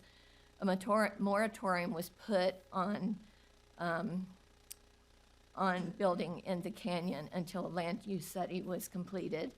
And the county commissioners in 1974 approved $70,000 to commission a land use study. We did do a grammar request for the results of that land use study and were told that that was too far back to have any records. However, if a land use study was done for a plan for the canyon, that plan there should be a record of that plan someplace. There are many all the planning commissioners and commissioners at that time made statements such as, courts have held over and over again that you have a right to own land, but what you do with that land is a matter of police power, and zoning is police power. And they said they needed experts to come in to have a plan for the canyon, to protect the canyon. A planning commission chairman, Richin, said people in Upper Whittemore came in and requested to be exempted from the moratorium, but they were turned down. Commissioner Wayman stated, in terms of their ability to handle sewage, he doesn't think that they could. Commissioner Evans said he has always been opposed to development in the canyon and will not vote for another one ever again until there is a plan. Commissioner Blanche did not favor development in the canyon. Commissioner Johnson said, I am not against the use of private property by the owners of private property. However, I do feel the surrounding people should have some consideration. I feel what we heard presents a lot of uncertainties that can show up and will show up. Mr. Shawcroft referred to Whittemore Road in past minutes as a fatal flaw. Commissioner Gardner said, I don't know what the county's plans are for the Canyon Road in terms of development, but I don't know if the road can sustain the traffic from further development. Commissioner Grover considered the parallel roads in the cottages as a fire trap. Commissioner Minutes expressed concern about approving a substandard road, Whittemore Road, but the development was approved anyway. Jeff Mendenhall from Community Development tried to get Whittemore Road included in the colleges, but the developer felt it would be too costly to build a road to meet county standards. It was expressed that Whittemore Road would be the county's liability if a substandard road was approved by exception. Jeff Mendenhall stated that Whittemore Road won't be up to standard even if it is paved. Commissioner Mark Johnson expressed concern that a lot contains uncertainties. A lot of uncertainties can and will show up in the canyon, and uncertainties have shown up. As you well know, from Whittemore Road being kicked down, when you use the term kick the can down the road, that's been the case with Whittemore Road. I am hopeful that you will look at unintended consequences like those being faced with Whittemore Road today if you choose to approve this minimum standard change. Unintended consequences in fire in the canyon, unintended consequences to the watershed, unintended consequences to water quality, water quantity, and wildlife habitat. I was able to get a hold of a history of Hobble Creek by Jay Hammond, and this is back from Pioneer Times, and it was quite evident then that they were very concerned about the water quality, water quantity, and the watershed. They understood that the watershed provided water for people all the way down the canyon into the city up to Utah Lake. So it was really eye-opening to see that they understood how important the watershed was back then, and the watershed needs to be protected. Again, I do ask you, if you approve this change, please make sure that the language clearly clarifies that lot sizes will not be downsized, and that thus that would increase the density in the area. Thank you for your time and your consideration. Thank you. Just for reference point on time, I see 3 that are standing up here for comments. Are there any others in the audience? Okay, 4, yes. Okay. We'll take 4 more comments, and then we'll give Mr. Haslam an opportunity also to speak again, if you'd like to. Thank you. I'm glad I can still say it's good morning. My name is Dion Barron, and I live at 3 Meadow Drive, Springville, in Hobble Creek Canyon, in the cottages. I want to give a little bit of history that I've never heard anyone else discuss, and I think it's important to get a perspective. So today we're grappling with a dream that started many years ago, but today it's crashing down on us. In the 1970s, Utah was looking at the ski industry and wanted to become a major player. We had Winter Haven, later to become Sundance, but there was a higher mountain in Provo. The development of Upper Whittemore and Springwoods, and even further up Hobble Creek Canyon, were part of this winter dream. There was going to be an entrance and a gondola at the top of Center Street in Provo. that would be a major ingress to a huge, luxurious ski resort in the mountains above. You might not realize this, but if you draw a straight line up Center Street right here, you come up right into the middle of the cottages. And if you draw a straight line from Upper Whittemore, you come down right on top of the BYU-Y on the mountain. That's how far over this development it goes after you enter Hobble Creek Canyon. First, there was an Australian investor, and then later there was a Canadian company who are funding this major ski resort enterprise. Snow amounts dropped and the money ran out. When Vic Borchard's company finally gave up the vision of building a ski resort over these back mountains, they reduced their dream to building a water park. What was left of the mountain enterprise is the parking lot that became Seven Peaks Water Park. I know this because my husband worked with the developer, Vic, and later was the project manager for the construction of Seven Peaks Water Park. Seasonal designation was an appealing compromise to development in this fragile canyon environment because skiers only came seasonally. Reading commissioner meetings, notes, and other documents reveal many discussions of eventually creating a sewer pipeline. There was even a restaurant in the original design. It appears that the big overview was Hobble Creek Canyon Road was to become a connected road going out the top and meeting the canyons up above us. That's the old news and old dreams, but today we're left with their problems. Back then, the state of Utah did not do a good job of water allocation and bookkeeping, and they admit today that they made many mistakes in approving water applications that were incorrect.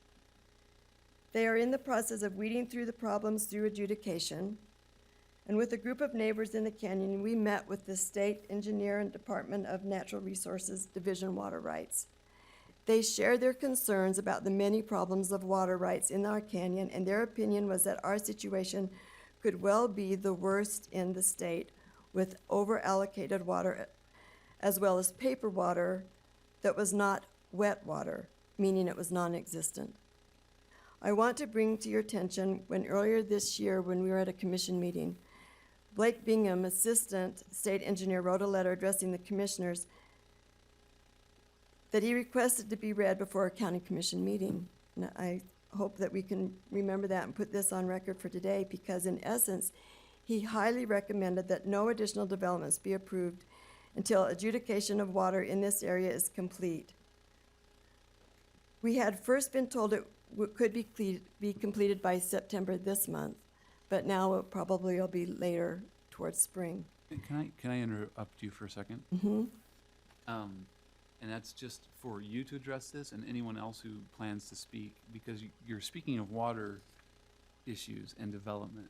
But as far as I'm understanding, what's here before us has no change, right? So someone right now could build a house, 1,200 square feet. And so you get the same water problem. So I want to try to isolate this issue to what is actually before us. And so I'm giving folks an opportunity to speak to that, because otherwise it's making a point that it doesn't affect this decision that's before us today. Okay, I will complete this and tell you more. To complicate our situation is the water shortage in Upper Whittemore.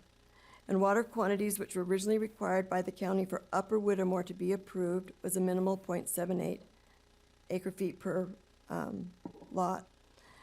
And that was the reasoning that the occupants would only be there in the winter months. Now it's been reduced to 0.25 acre feet. That doesn't allow for any water for fuel break, irrigation, or fire suppressant use.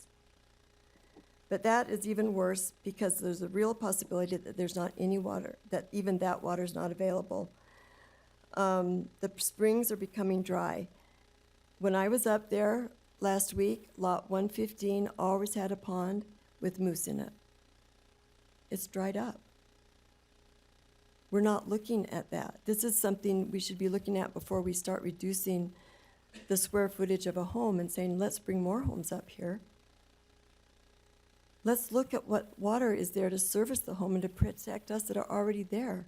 I have all I own in my home. I'm in a wind tunnel down from that. Or is anyone looking? We're talking about the code that says there'll be sprinklers in every home. Is anyone talking about, is there water that goes in those ceiling sprinklers? Isn't that what we should be talking about?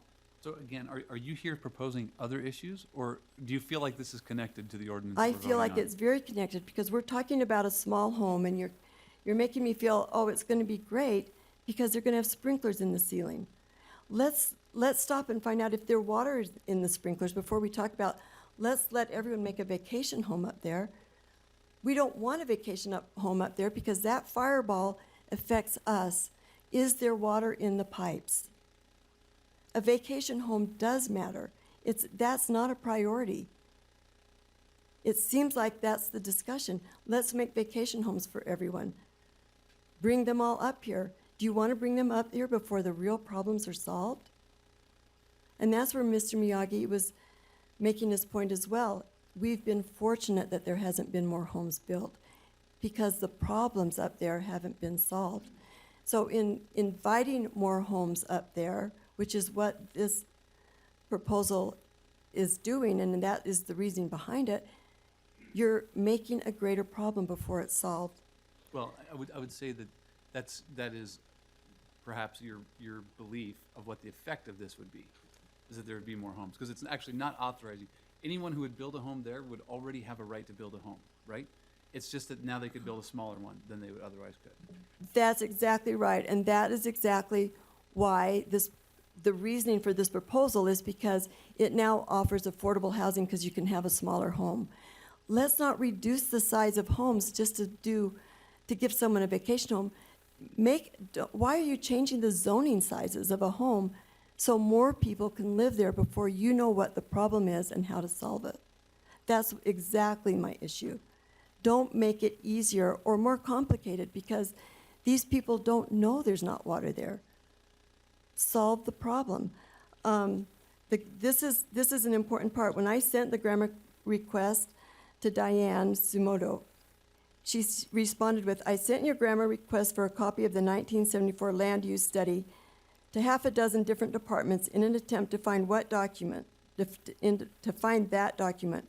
Each department has come back empty-handed, which isn't terribly surprising considering the age of the document and the record-keeping practices of the 70s. Unfortunately, that means I have to deny your request for a copy of the study. The supporting documentation you sent indicates the study was done, but at some point it must have been lost or become irrelevant and discarded, which can definitely happen in the process of several decades. Utah County does not have or maintain a copy of the study and therefore denies your request. A land use study becoming irrelevant? At the time we're talking about changing your county zone from 1,100 feet to 350, that's part of this study that was authorized by the commissioners, authorized for $70,000. That would be what we're talking about when we say the size of the home. That should have been part of the study, and now it's irrelevant? The general plan that you received from staff didn't talk about page 21 of the general plan. It says, besides the immediate danger to life and property and the loss of vegetation, wildland fire can create secondary concerns of erosion, flooding, landslides, debris flows, water quality degradation, displacement of wildlife and livestock, as well as aesthetic impacts. This highly fire-prone vegetative type of plants is termed chaparral and is considered the most flammable environment. Specifically to this area is even the ever-present evening breeze that often matures into major wind gusts. Upper Whittemore and Springwards, as well as higher Upper Canyon, creates an environment that bellows the wind. So in closing, I'd like to just say, fire trucks can't get up there. Why aren't we talking about impassable roads? Changes in CE2 does not solve the big problem. Don't try a Band-Aid left over from old dreams that does not even address real danger of fire and the emergency aid of citizens. Figure out what you're going to do about seasonal habitation. Find out what water really exists. Get old gravel roads come up to the standards as was originally intended. Fix what you've got.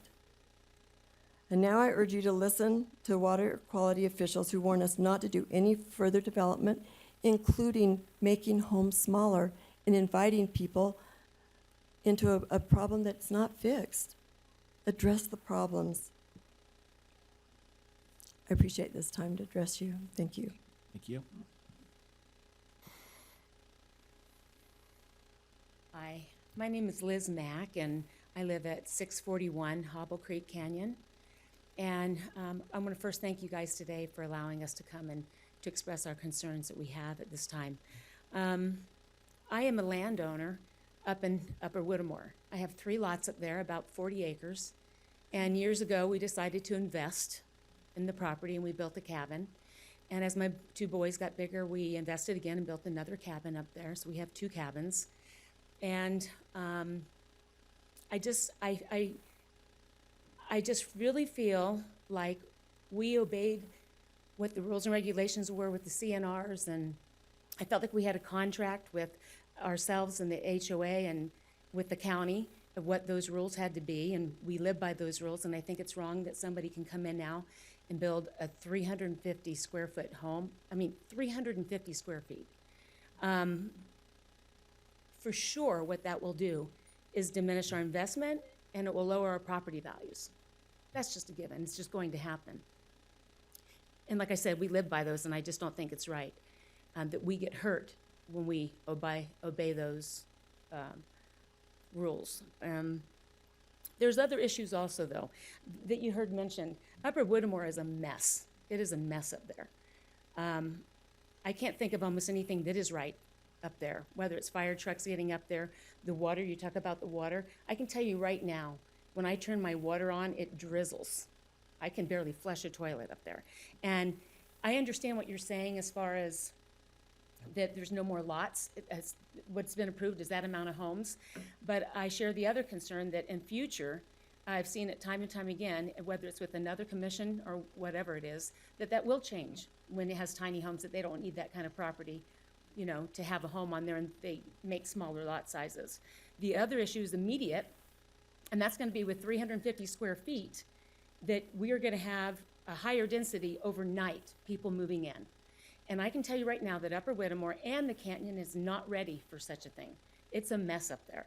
And, you know, last summer, we had that scare with the fire coming our way. And as I watched all the residents trying to get out and trying to get all their animals out, and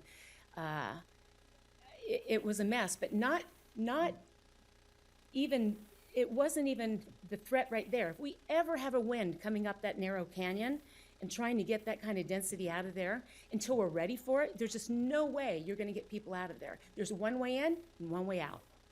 And then the last thing that I'd like to share with you or talk to you about is something that I'm extremely passionate about. And that's that I had a 19-year-old boy, a beautiful boy that lost his life on a canyon road. And I can tell you that canyon roads are not as safe as regular roads are. And Hobble Creek Canyon is extremely narrow. There's a lot of winds around it. You have people rolling cars all the time. You have lives lost all the time up there. We had a young girl die just this last year up there. And I'm just really worried with overnight, that kind of 350 square feet and that many people bringing their tiny homes in and moving in there, that you're gonna have a lot of deaths. I mean, this is more than about just my investments up there. This is about lives. And I'm here to tell you, one life is too many.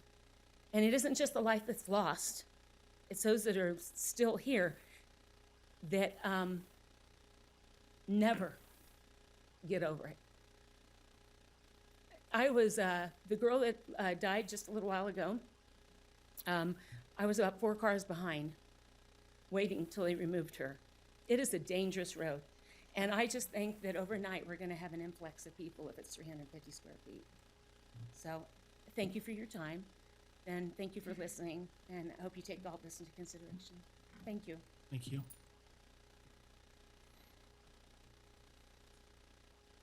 My name is Sharon Thompson. I live at 7478 East Meadow Drive in the Cottages in Springville.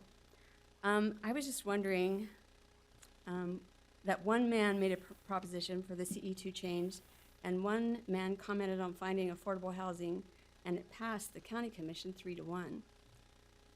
Did anybody go to Upper Whittemore and research how the roads are? And before considering a CE2 change countywide, should there be an impact study? And why would a CE2 change for Mr. Housom to build a smaller house benefit just him? Maybe, I don't know. Anyway, we've heard talk about affordable housing in Utah County, including the High Canyon areas of Hobble Creek Canyon. And this could be the root of the proposed CE2 changes that would open door to developers. We understand the need for family homes is great. And to tell you, I moved here from Georgia, and I thought I had overstepped Utah and gone to California because it isn't cheap. And the canyon is not cheap. Upper Whittemore has a minimum of 3-acre parcels and many large lots, and land is not cheap up there either. There's terrible dirt roads, grades, and potholes. Families have to have 4-wheel drive vehicles, not accessible in the winter because of the deep snow and the roads are not plowed. They use snowmobiles. I know the Sorensens used to live up there full-time, all year round. They used a generator for electricity. But oftentimes they would come down and use our phone to call family because they couldn't otherwise get a hold of them from up there. There's no irrigation water and fire break water. Upper Whittemore collects water from the springs, and they have problems with bacteria for a long time. And as Mr. Miyagi said, that even now, they are under an alert and are supposed to boil their water. So I don't think that that is something that shouldn't be brought up. Commissioner Ainge, I just really think that the water is important for health reasons as well. No natural gas, no electricity, septic, or garbage pickup. It's satellite, like all of us up there. No cell phone coverage in the canyon. Once you go past the golf course, your cell phone doesn't work unless you're at home and it's on the Wi-Fi. So it would be a critical thing for safety. I don't oppose anybody. Before I moved here, I had no idea about water rights. God just rains on Georgia. And we didn't even have water in our yard. I mean, God just watered it for us. But when we moved here, we had to take care of that ourselves. So water is critical. And I am just so grateful to be able to come and speak in a country that we live in. I love America. I'm grateful for your service to this county, and grateful that you could listen to us as we have concerns. Thank you. Thank you.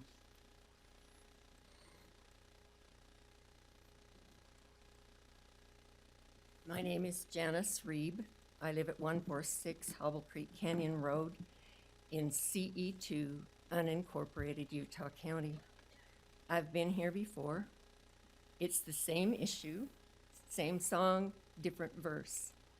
But I am literally begging you to open and look at this map that I put in front of you. The reason it's important is because, in my view, having been here several times, we keep looking myopically at just one issue. It's whether or not backcountry should be approved. It's whether or not we should make a change for the whole of CE2, all of the CE2, in order to accommodate Upper Whittemore. It is an issue of health, safety, and welfare. What I would like to show you is the top is Upper Whittemore. It's 720 acres. The bottom is about 400 acres. The reason it's important, Commissioner Ainge, is because This was a dream. The only reason that these lots were approved by the state was because there was plenty of water, because Hobble Creek Canyon Road would become a pass-through road in order to access the ski.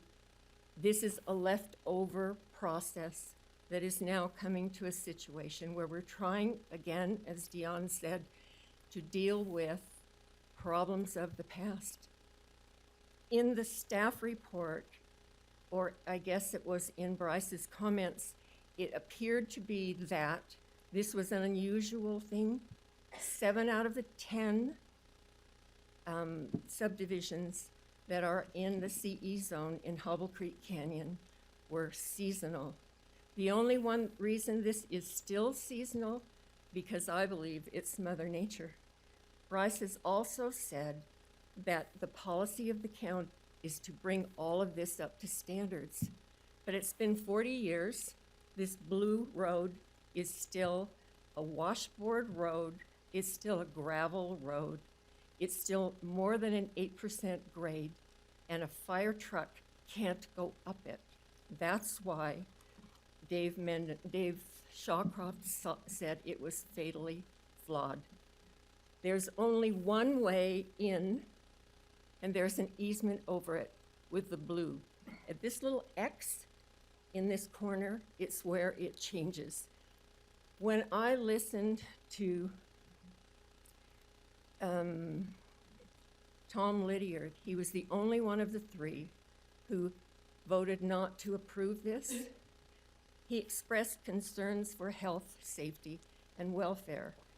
That's the primary responsibility of the entire Utah County Land Use Ordinance. I know you're familiar with it, but I would like to read it, the very first part of it. It's the intent of the purpose of the Board of County Commissioners to promote the health, safety, morals, convenience, order, prosperity, and general welfare of the present and future inhabitants of Utah County. The word that has been pulled from this and the general plan in the staff report is the word prosperity. The words I pull out of there, and fortunately Tom Lydiard pulled out of there, are health, safety, and welfare. You can read the others. This is the other thing. In the staff report, it doesn't say why this is CE2 zone. And these are the reasons. It is the watershed area, environmentally fragile, and its preservation is of critical importance to the county. It's all right to have subdivisions as long as they're limited in size and constructed and maintained carefully under regulated conditions. I live in a permitted zone. The requirement for one house in permitted housing or permitted CE2 is 20 acres.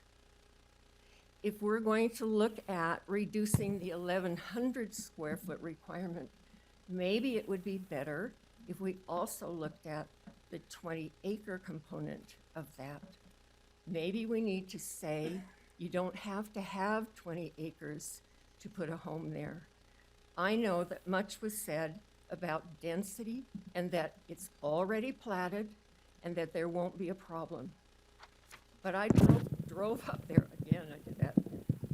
I drove up there last week and I pulled this brochure that is on the lots.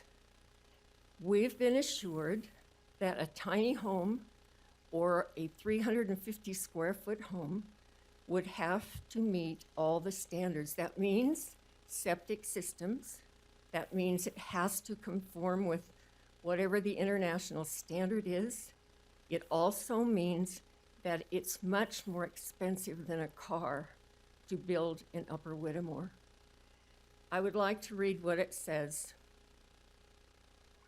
The parcel is almost entirely flat, making it the perfect place for your camp trailers or your cabin. There were I wasn't able to go to the top of this map. I could only get partway up. I drive a Jeep. I live a quarter mile from the road in the winter. I know how to downshift to get out on racy or icy roads. And I can tell you that trying to climb up there on a road that I couldn't do last spring because the watershed runs over and destroys the roads. This option will increase the density. It already has. There are trailers there who are probably I'm old enough to call them trailers instead of mobile homes. They are probably less than 350 square feet, I'm not sure. But I can tell you they're permanent structures. They have snow roofs built over them in order to keep the snow off of that property. We are opening the door to greater density, no matter what the plats say. I would like to close by telling you that the amount of water that was approved for this acreage was 198.60 acre feet. Because, and really it doesn't matter what it says on paper anymore. However, there was a contract with the county. It approved those lots, might have been back in 1974, but it was based on 0.74 acre feet. However, in 2010, there was a suit over the water. This is it. In 2016, this was the settlement. There is only enough water for 40 homes in Upper Whittemore at that rate. And the Upper Whittemore has decided for 126 lots, we'll make that 0.25. The reality is the water is not there. It's inappropriate to put it there. I want to tell you that when I came in today, give me a minute.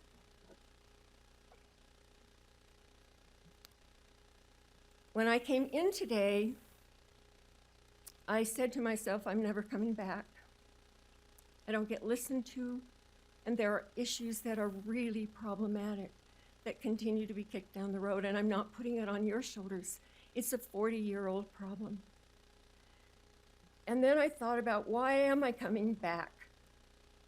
And I walked by Mr. Moore, and I learned something because it's about personal relationships. And when Dave Levitt was here saying, there is a civil attorney who handles all of HR and all of planning, I know that it's he. And I knew that when I came in here, and we bumped heads because we don't always agree. But I wanted to say to him, thank you. And so I reached out to shake his hand. And instead of saying thank you, what came out of my mouth was, I'm never coming back here ever. And he said to me, that's your choice. I've been thinking about that during this meeting, and I wondered, why is it that I keep coming back here? And I understand what it is. It's because it matters. It's a weighty thing to have people give you their minutes and let you talk. When you're tired, we're tired. You know what it is to represent other people. I had determined that I would not come back, but I don't want to speak on anybody else's minutes. I want to speak on mine, and this is it. I am very tired. I am not well prepared. I wanted to do what Carol did and send you information from the actual documents about what CE2 zoning is. But I have a 91-year-old neighbor, and I took him to the emergency last week. I've spent all of this past week in ICU, in surgical waiting rooms, etc. And the reason I'm telling you this is this. I still don't know if he'll make it. But he's lived in the canyon for 50 years. And he said to me recently, I've been through fires, I've been through floods, and I've lived here, but I have never seen the canyon as dry as it is last summer and this summer.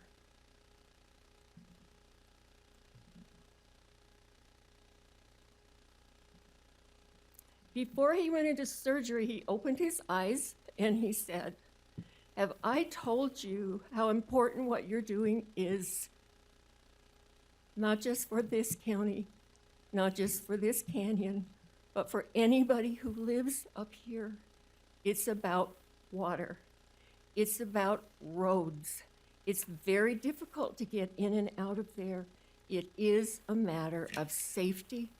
And he said, "Please go and speak for me." So I am. I certainly don't want to have Mr. Haslam's options limited, accepting that he's a summer visitor, and reducing the square footage for his home and all of the CE2 in the canyon. We should look more carefully at that.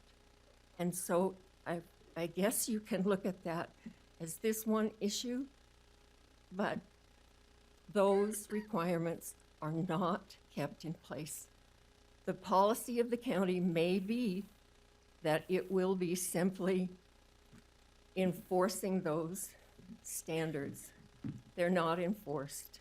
If you look at the map, the reason that Tom Lydiard, I now think, voted against this approval was because he wasn't just worried about us downstream. He was worried about the people in Whittemore. I thank you, and I really hope I don't have to come back. Thank you. All right, thank you. Mr. Haslam, if you wanted to. Well, I just wanted to make sure that those that might be concerned about this clearly understand this will not increase density. This does not increase the number of building lots. It just makes it more affordable for those that already have a lot that they're entitled to build on. Okay. Thank you. Thanks for your comments. We'll bring it back up here to the bench now. Just first of all, I appreciate the public comments that have been shared. I want to express that. They're heartfelt and they bring up some valid points. One observation in going through this and some other issues, I wonder what it looks like for this particular area that the majority of the public comments have come from to consider incorporating so they can kind of handle some of these issues internally as a city. Because when I look at this issue, while their points are valid, I also have to consider the broader effects of all of the zones throughout the county and the effect on property rights, and that determines my vote today. But I think a lot of the points that have been brought up are valid, good points, but I wonder if they're better handled in a municipal setting. And that's just kind of, I know it's a little bit of a random thought, but I just wanted to put that out there as a thought. And again, express my gratitude to those who've taken the time to come and to express their opinions.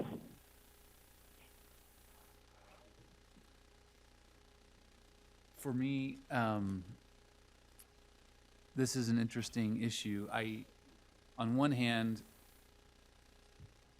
Janice, you made the point that you have been here many times, and I am relatively new to the county commission, and you might disagree with this. I might be missing something, but one of the challenges is that whenever this group has come to speak at the commission, it is typically against something, not for something.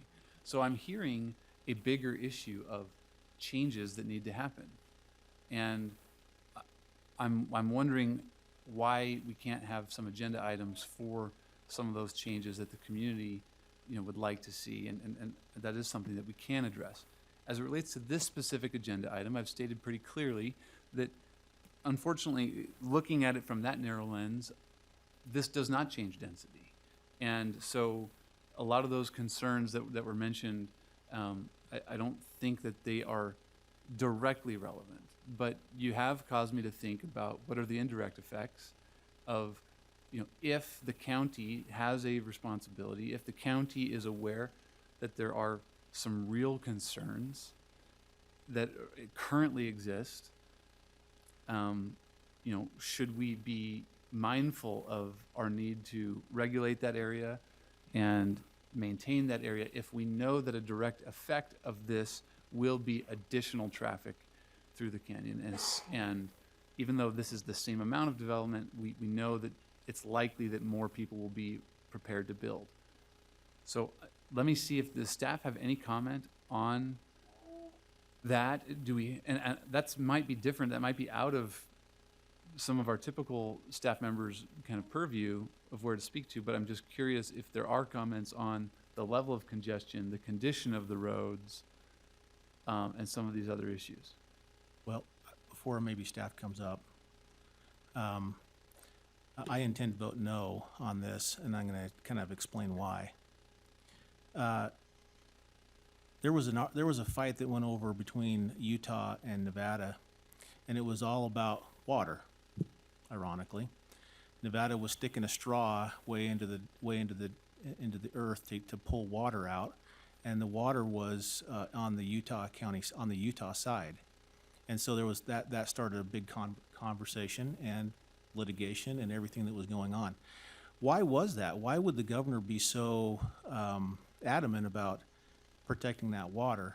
Because what happens, although we talk about private property rights, and believe me, I'm an advocate for individuals building on their property. I will stand up for it. But when it starts to cross some lines, and water is one of those lines, it causes problems for me, because you start drying up, and pretty soon those that have been there, they don't have the water either. Just like the ones that were on the Utah side. So somebody has to stand up and say, we've got some problems up there. I've been up there on those roads. Now, I'll admit, I probably have not been all the way up on the upper Whittemore, because there's a gate that goes across. So I don't know the code. I can't get past it. But still, I've driven up there. I've been up there where you have the dual roads, where you have roads on one side and a dirt road on the other side. So I know a little bit about what's going on up there. I drove down past those windy roads. There are areas where individuals were killed. We have some safety concerns up there. And besides just the safety concerns, what are we going to do? I mean, we have these lots that are up there, and we're not going to take it away, because that would be a taking. It was planned for a certain development. Now we have them, and there's not enough infrastructure up there. So if we're going to say we're going to reduce, then we also need to say we're going to invest. And if we're going to invest in doing something up there that is going to make it different, then that's a choice that we're going to have to make. If we're not, then we're going to have to maintain kind of where we're at and what's going on with that situation up there. So again, this is not a taking from any individual up there in that area. They still have the ability to build. They can still do it on 1,100 square feet. We're not taking anything away. But if we reduce that down, we're causing more problems up in that area, and I think it's just going to cause greater concerns all the way through the whole process. And if we can't take that ability to say, hold on, time out, maybe we should put another moratorium up there and say, we got to time out. We got to fix some things. We got to figure out what's going on.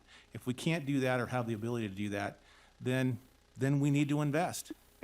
And so I don't think at this point in time we need to invest. I'll be voting no on this.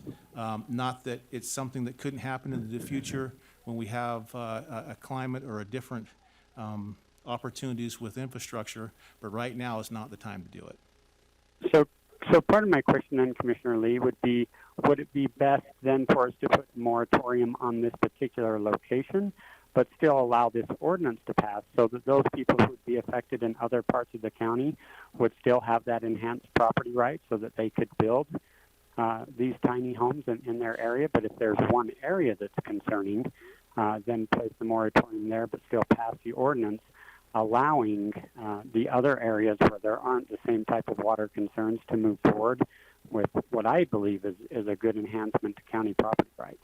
Well, that's a possibility, and I really haven't thought through the consequences of that. But this is a consequence for all CE2 areas all across the entire county. It's not just for one little area. And so I think under ideal circumstances, yes, I would probably tend to agree with that. Under ideal circumstances where the infrastructure is there, where they have, everything lines up. You turn on I'm really worried about the fire hydrant. I don't know what the fire marshal says, but if you can turn on the water and nothing's coming out, that's some problems I'm sure that keeps him up at night. So I would probably tend to say yes on that, Commissioner, that other areas, that would be a consideration that I would probably look at and say, let's see how that affects the rest of the county. But up here in this area, it's problematic, in my opinion. Well, and Commissioner, Right, and I mean, if there's fire suppression issues, then there should be no building going on up there, 1,100 square feet or less or more. Exactly. Because we have building code to protect that, right? And so for having building code violations up there, that's a great concern. And Commissioner Ivey, that's kind of the weird dynamic of this decision from my perspective is, on one hand, you could actually argue that this ordinance reduces the water requirements and reduces some of the demand, some of the problems, because in theory, right, if this were going to be built out at its current level anyway, if market forces would say it would be built out, now it's going to be built out but with less total square footage built. And so you could make that argument, and I think that's what you're saying about in other parts of the county. The problem is, if we think about the market reality and we say, well, those homes are likely not to be built, the bigger ones. And if we do this, there will be more building. And therefore, that's why you have the increased demand and the increased traffic. So for me, I favor more studying of this. Or, Commissioner Ivey's proposal, would make sense to me, but I would be hesitant to do that on the fly today. So if we were going to go, I think we would need to revise the proposal significantly to address what he's proposing there. But as for voting on this one today, I tend to think that maybe it does, kind of oblige us to take a look at some of the health and other concerns that are happening in this specific area.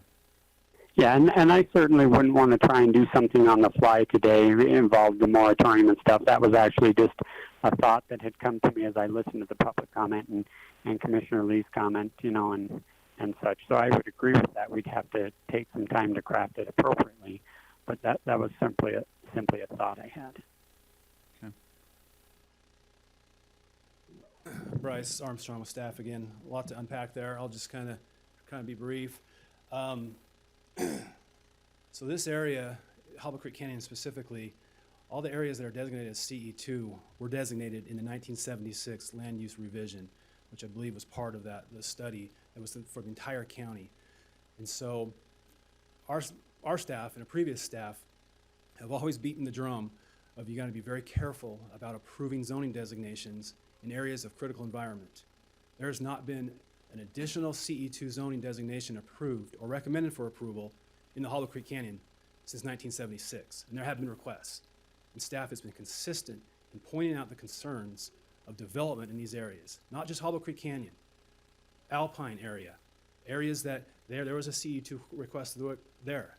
Staff beats that drum of the land use ordinance or the general plan land use policies of making sure that these areas have the ability to provide essential services. We don't provide them in the county. And so this is the concern that we've had.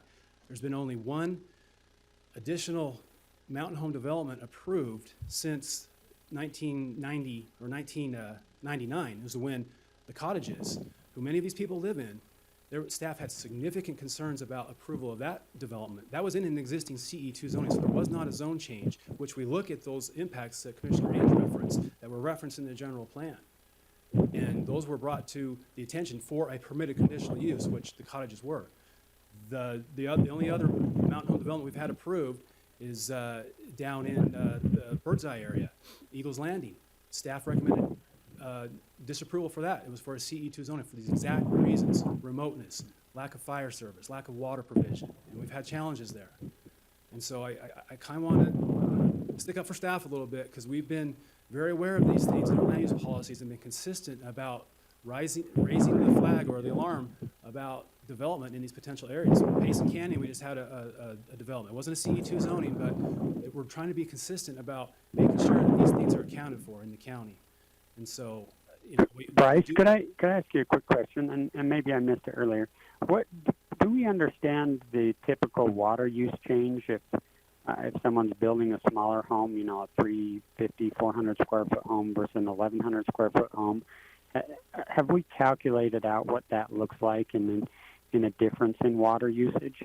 Sure, and I'll let our fire marshal speak to that. I want to point out our fire marshal, we've hired a full-time inspector in the past couple of years, and they've gone through to meticulously check all of our water systems in the county. We have a handful of private water systems, and so he's really enhanced that, and I'll let him speak to the specifics of Upper Whittemore, and specifically about Commissioner Ivy's question. Relatively, a culinary hookup's a culinary hookup, but if you have additional amount of required sprinkler heads, you know, that may affect it, and I'll let Mr. Bertelson answer that question. Again, we don't disagree that there are challenges up there and there are concerns. Upper Whittemore currently is a grandfathered subdivision that has substandard requirements for road and water provision. We've since changed that. The staff for decades, including our current staff, has gone through to improve these areas. You can't build that anymore the way they built that. We still have to recognize, as Commissioner Lee said, they're right. We have put a note on our plat that indicates every building permit we issued has to meet the gravel road standard at the time that it was approved and have a sufficient water provided at the time. And so we do have things in place to try and be a catch-all for those that do qualify.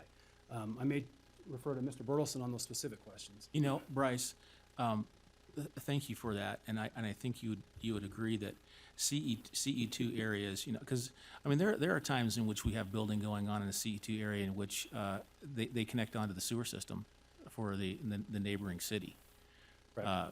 And so that's a whole different scenario than clear back up in the absolutely. in the canyon. In fact, we've only had 2 recommendations for a residential designation such as a CE2. It was TR5 Right. that we've recommended approval. Both of those situations were under the provision they connect to water and sewer. Right. So the circumstances are different. I appreciate what staff's doing with this, and you have been very consistent with it all along, and I acknowledge that. I just wanted to make sure and mention that, you know, that CE2 land is not the same. It doesn't have the same dynamics. Absolutely. When you're right next to a city like that, and you have an agreement with them to connect onto water and sewer, that's a whole different ballgame than you do when you're clear up in the. That's correct, and in a that's why different we've area. been very cautious of expanding additional CE2 zonings and making sure that if you do a development that Ms. Reed was right, if you have a single lot in the CE2 zoning that's not in a plat, minimum lot size 20 acres. But you can subdivide if you're on a water system, not necessarily sewer. Right. And so, and those are concerns in these areas.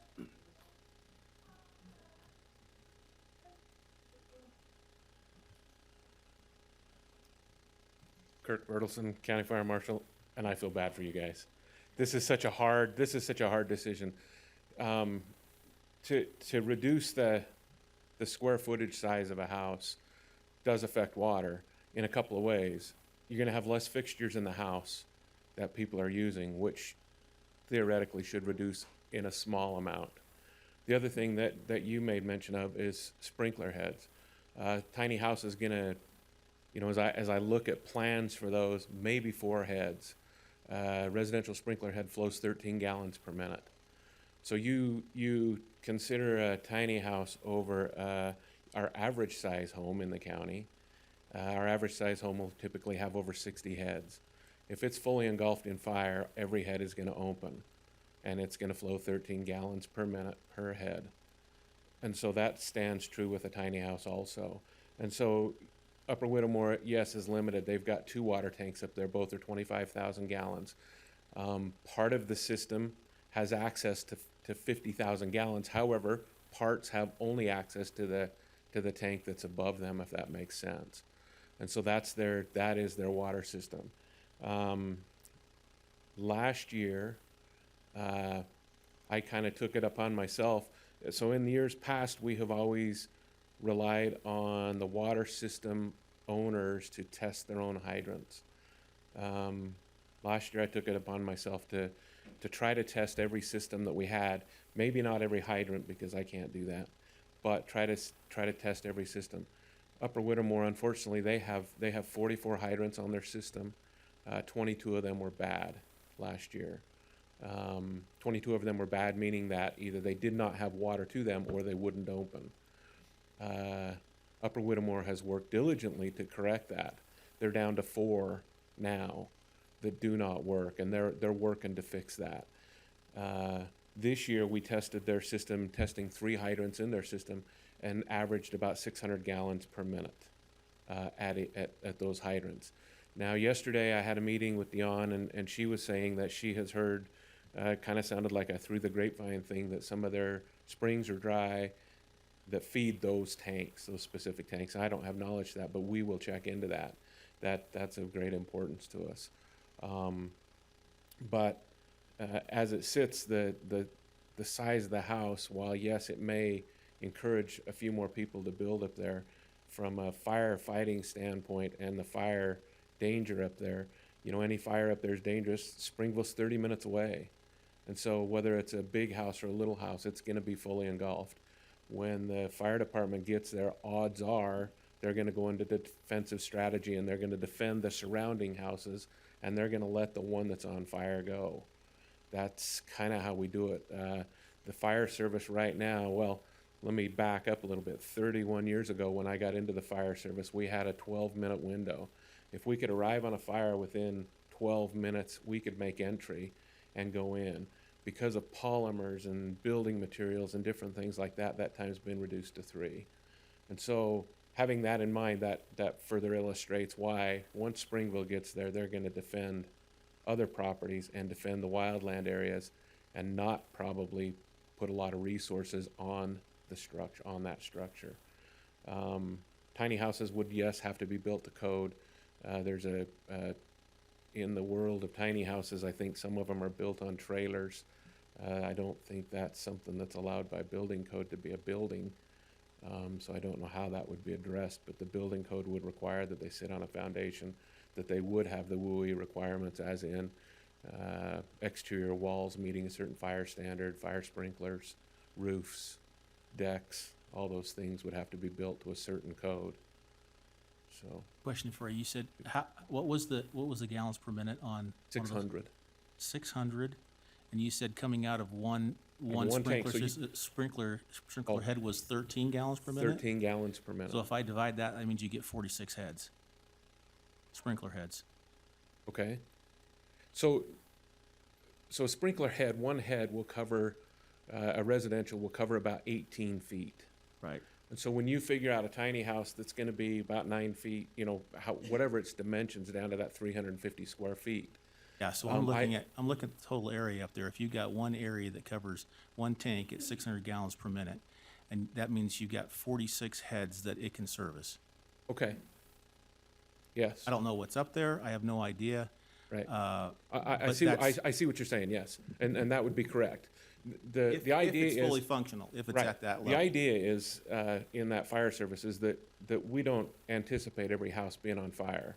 You know, if there's a house fire, we anticipate that house being on fire. It may spread to neighboring houses if they're close, or, you know, with vegetation, yes. But the idea is always just one house, and that's why the 25,000 gallon tanks were approved, is because 25,000 gallons should be plenty of water to fight a house fire to a certain point. But we're building bigger and bigger houses, and so now we're requiring more and more water. But capacity is usually what we build too, just for worst case scenarios with it. You know, electricity, everything. We have to have the peak performance, and so anyway, that's Right. Absolutely. the reason why I pulled that number out of there. Okay, yeah, 46 yeah. heads. Yeah. Okay. Any other questions? Okay, thank you. No, thank you for that information. I'll just be really quick. This is Bryce again. Staff acknowledges that there are challenges in Hollow Creek Canyon. There's enough challenges and work there for a full-time planner just to focus on that. And we have 3 planners, and our staff's been cut in the last 5 years by 40%. So, you know, we're doing the best we can. I think we acknowledge that. In relative to this approach or this request, we feel that those challenges exist regardless of the minimum dwelling size. And quite frankly, this might be worth something that we could look at on a countywide level, especially with the fact that FEMA does certify manufactured homes down to a smaller size than 1,100 square feet. So. Okay, thank you. So, discussion amongst the commissioners, what's kind of the thought? I hear two different, one is to continue for more information, for more study on it. That seems to be the one that I'm hearing the most. Is there an appetite to move on this item today? Personally, I'm kind of between striking and continuing without date. I guess that either way, it's going to be probably revised in one way or another, so it's probably best to just strike it and let it come back in a different form.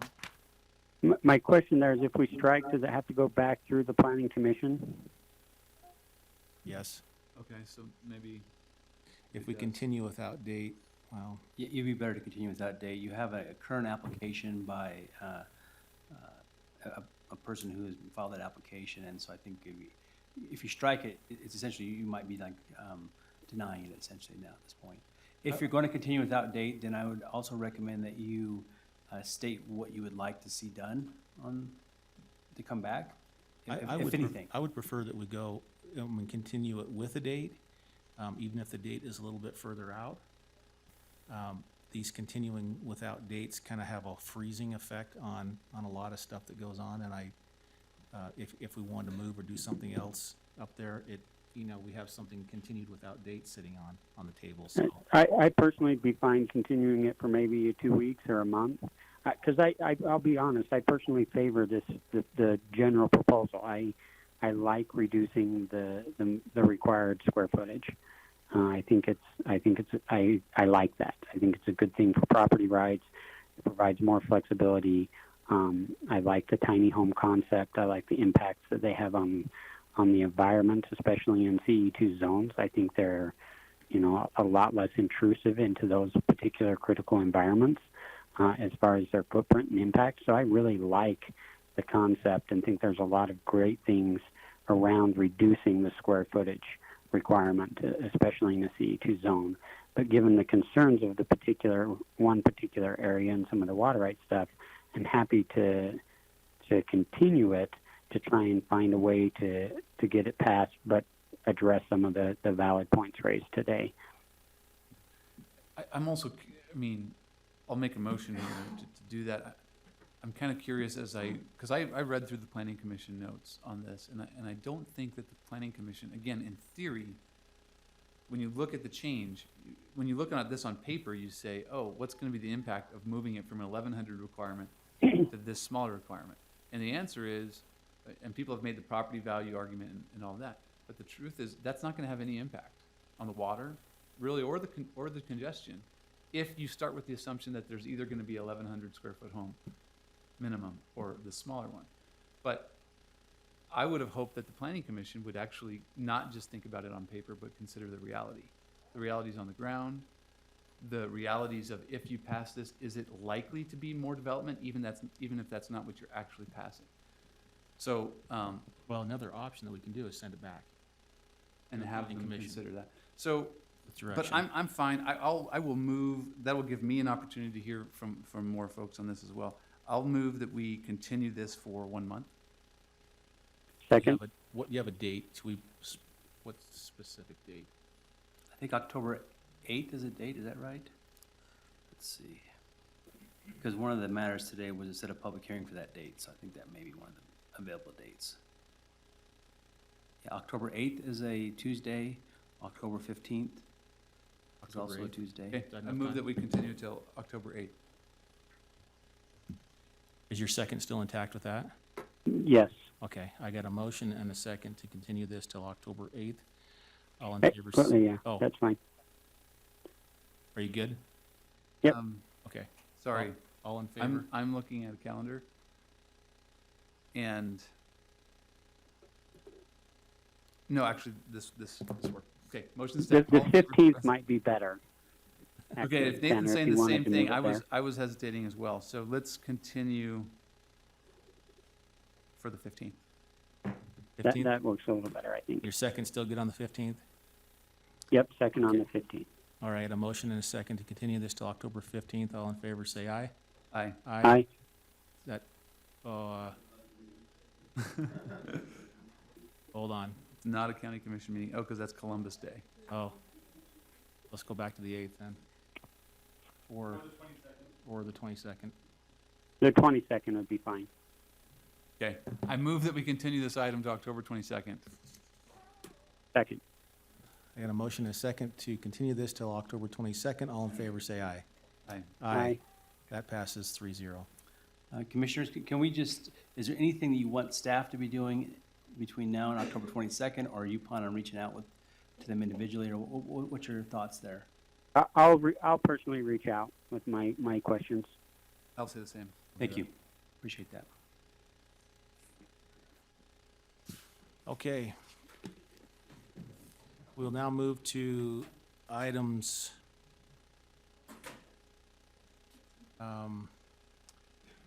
15. We were looking at doing these as a block, 15, 19, 20, and 21. Item number 20, there's probably some discussion on. Maybe we should just go through them individually. Just do them on a. So item number 15 is to approve or adopt an ordinance enacting Article 2-1 of the Utah County Code establishing professional ethics and conflict of interest ordinance. I know there was some, in this, we had a red line version, some discussion Right. on that. There's a new version that contained one small adjustment that I recommended. That was just, it simply put a time frame for those complaints. If they fall within, I believe it's 6 weeks of an election, that is held before it's publicly broadcast. I love this particular proposal. My only concern was false allegations being made prior to an election. And so I didn't want it to be turned into a political weapon, and so I felt like that modification took away that option. Robert Moore, County Attorney's Office. So I prepared this matter. I did send out a revised version yesterday. I hope you had a chance to look at it. On this revised version, I actually have identified which commissioners has recommended certain provisions. That provision that Commissioner Ivey is talking about is the very last provision, 2-11-13, which basically prohibits filing a complaint within 60 days of an election. And by the way, let me mention that that can be general election or primary election. We borrowed this from Orem City. Orem City has a very similar provision here, and so that was the intent, is to stop the allegations just prior to an election. Right. And I think that's great. We don't have any, as far as I was looking down through it, in which there was conflict between ideas. I think there was. I don't think there was any conflict. There was no conflict on ideas. As It far was just as- added to. No one said any conflict to me, so. You can certainly debate those issues and decide whether, if you disagree with another commissioner's review of this and their comments or additions or takeaways, you can certainly discuss those if you'd like to today. If not, then whatever question you have, I'll answer. I'll mention the comment. I mean, one, I actually like and agree with the principle and the hope and desire behind Commissioner Ivey's addition. You know, I think that it would be disappointing if people used this as an opportunity just to make politically motivated claims.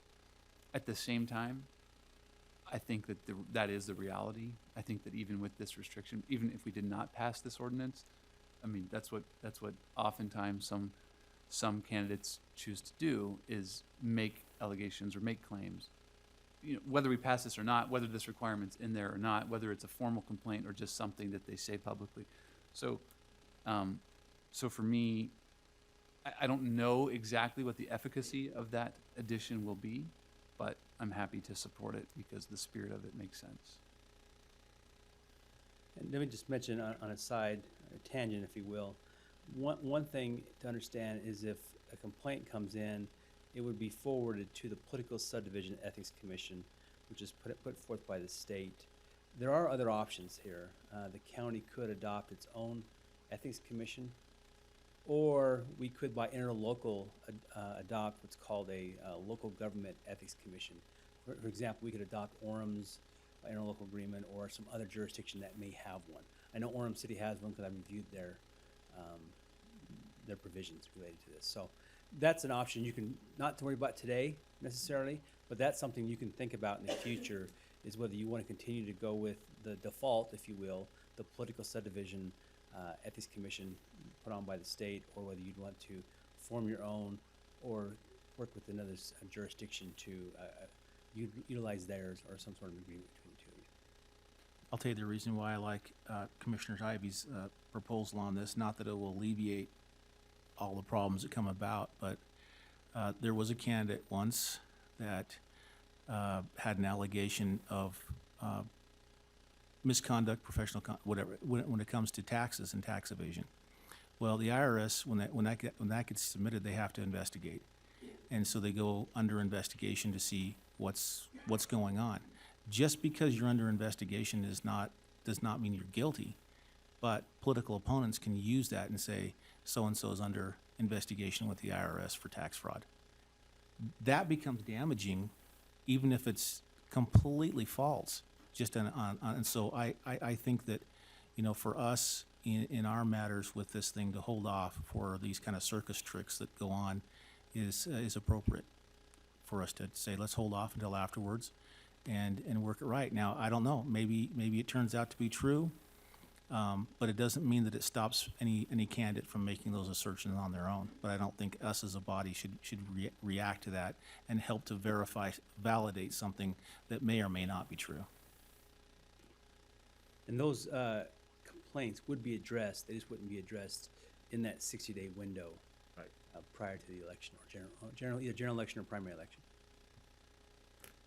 I appreciate all the hard work and effort that's gone into this from a variety of departments. Our county attorney's office has worked on this, county clerk, auditors have worked on this, our financial advisor is here on this. And, I think that unfortunately as a county, we have had a few kind of significant headlines as it relates to ethical conduct. That is one reason why I think we all move forward with this.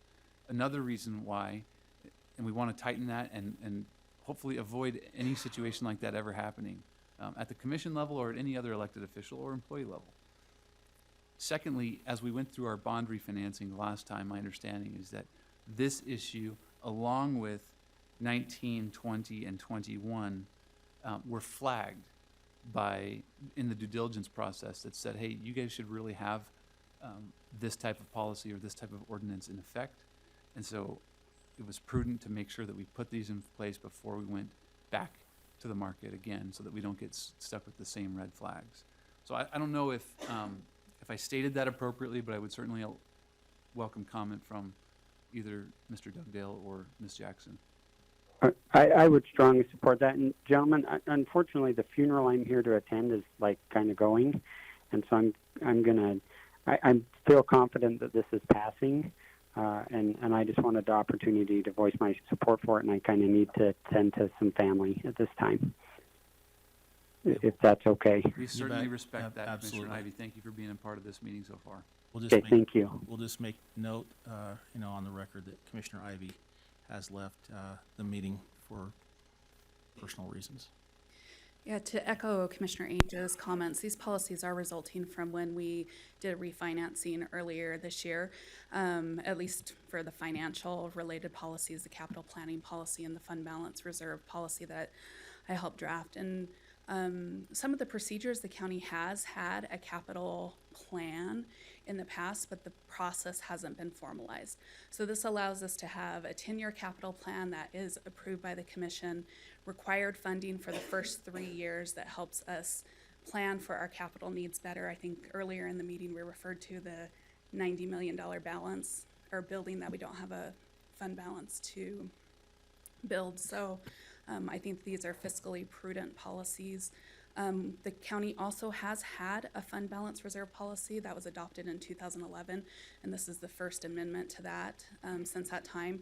And it does increase our reserve balance from the statutory minimum of 5% of general fund balance revenues to 2 months' worth or 16.7%. So if you have any questions about the capital planning policy or the financial reserve policy, I'd be happy to address those. As I read down through these, Deneen, thank you for the work that you put on them. And I'm also glad for the flexibility that you built into this.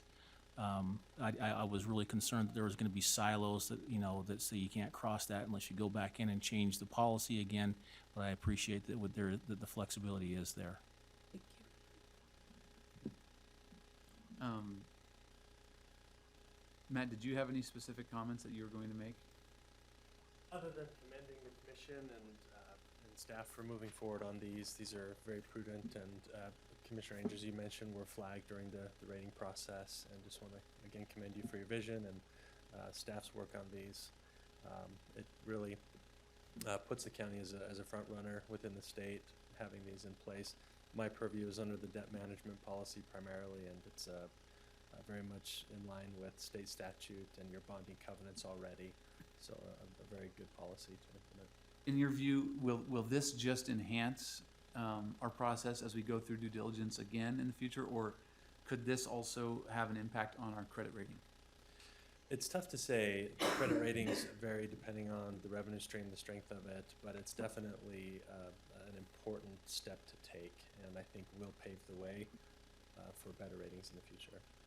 Absolutely. Thank you. I think the only other comment that I would make about these, I'm so thrilled that we're passing this, to the point of the comments were made earlier about deficit spending. Well, in addition, our reserves, they've been diminishing over the last few years, and our capital plan is not sufficient to deal with our actual capital needs. So that's kind of a deadly combination.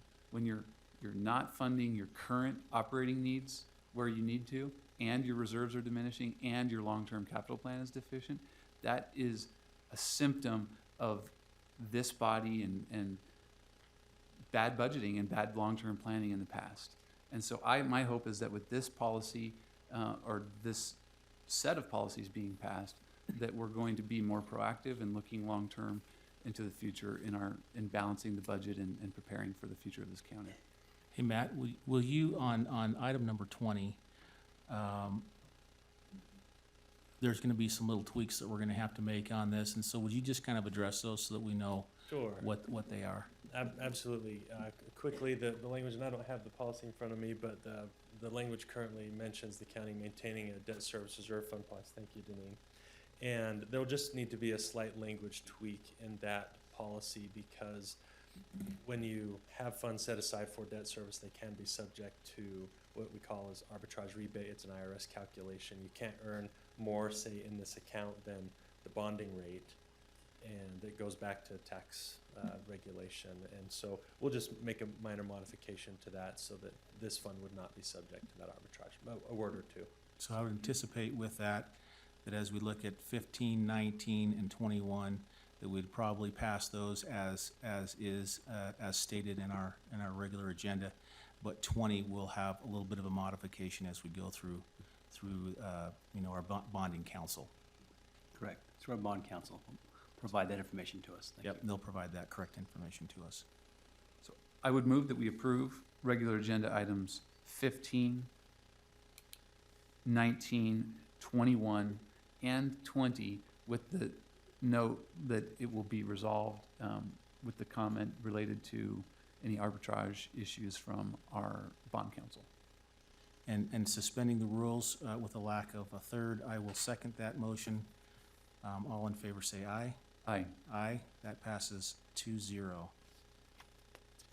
Okay, with that, I didn't look, which closed meetings do we need? You don't think we need personnel?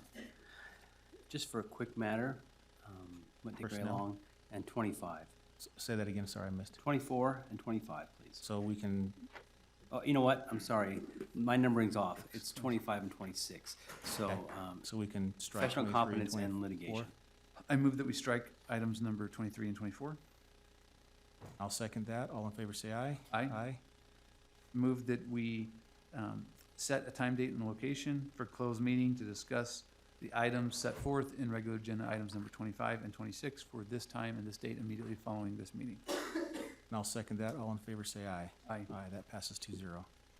Okay, there are no work session items. Any public comment? Seeing none, we'll move into our closed meetings. Thank you.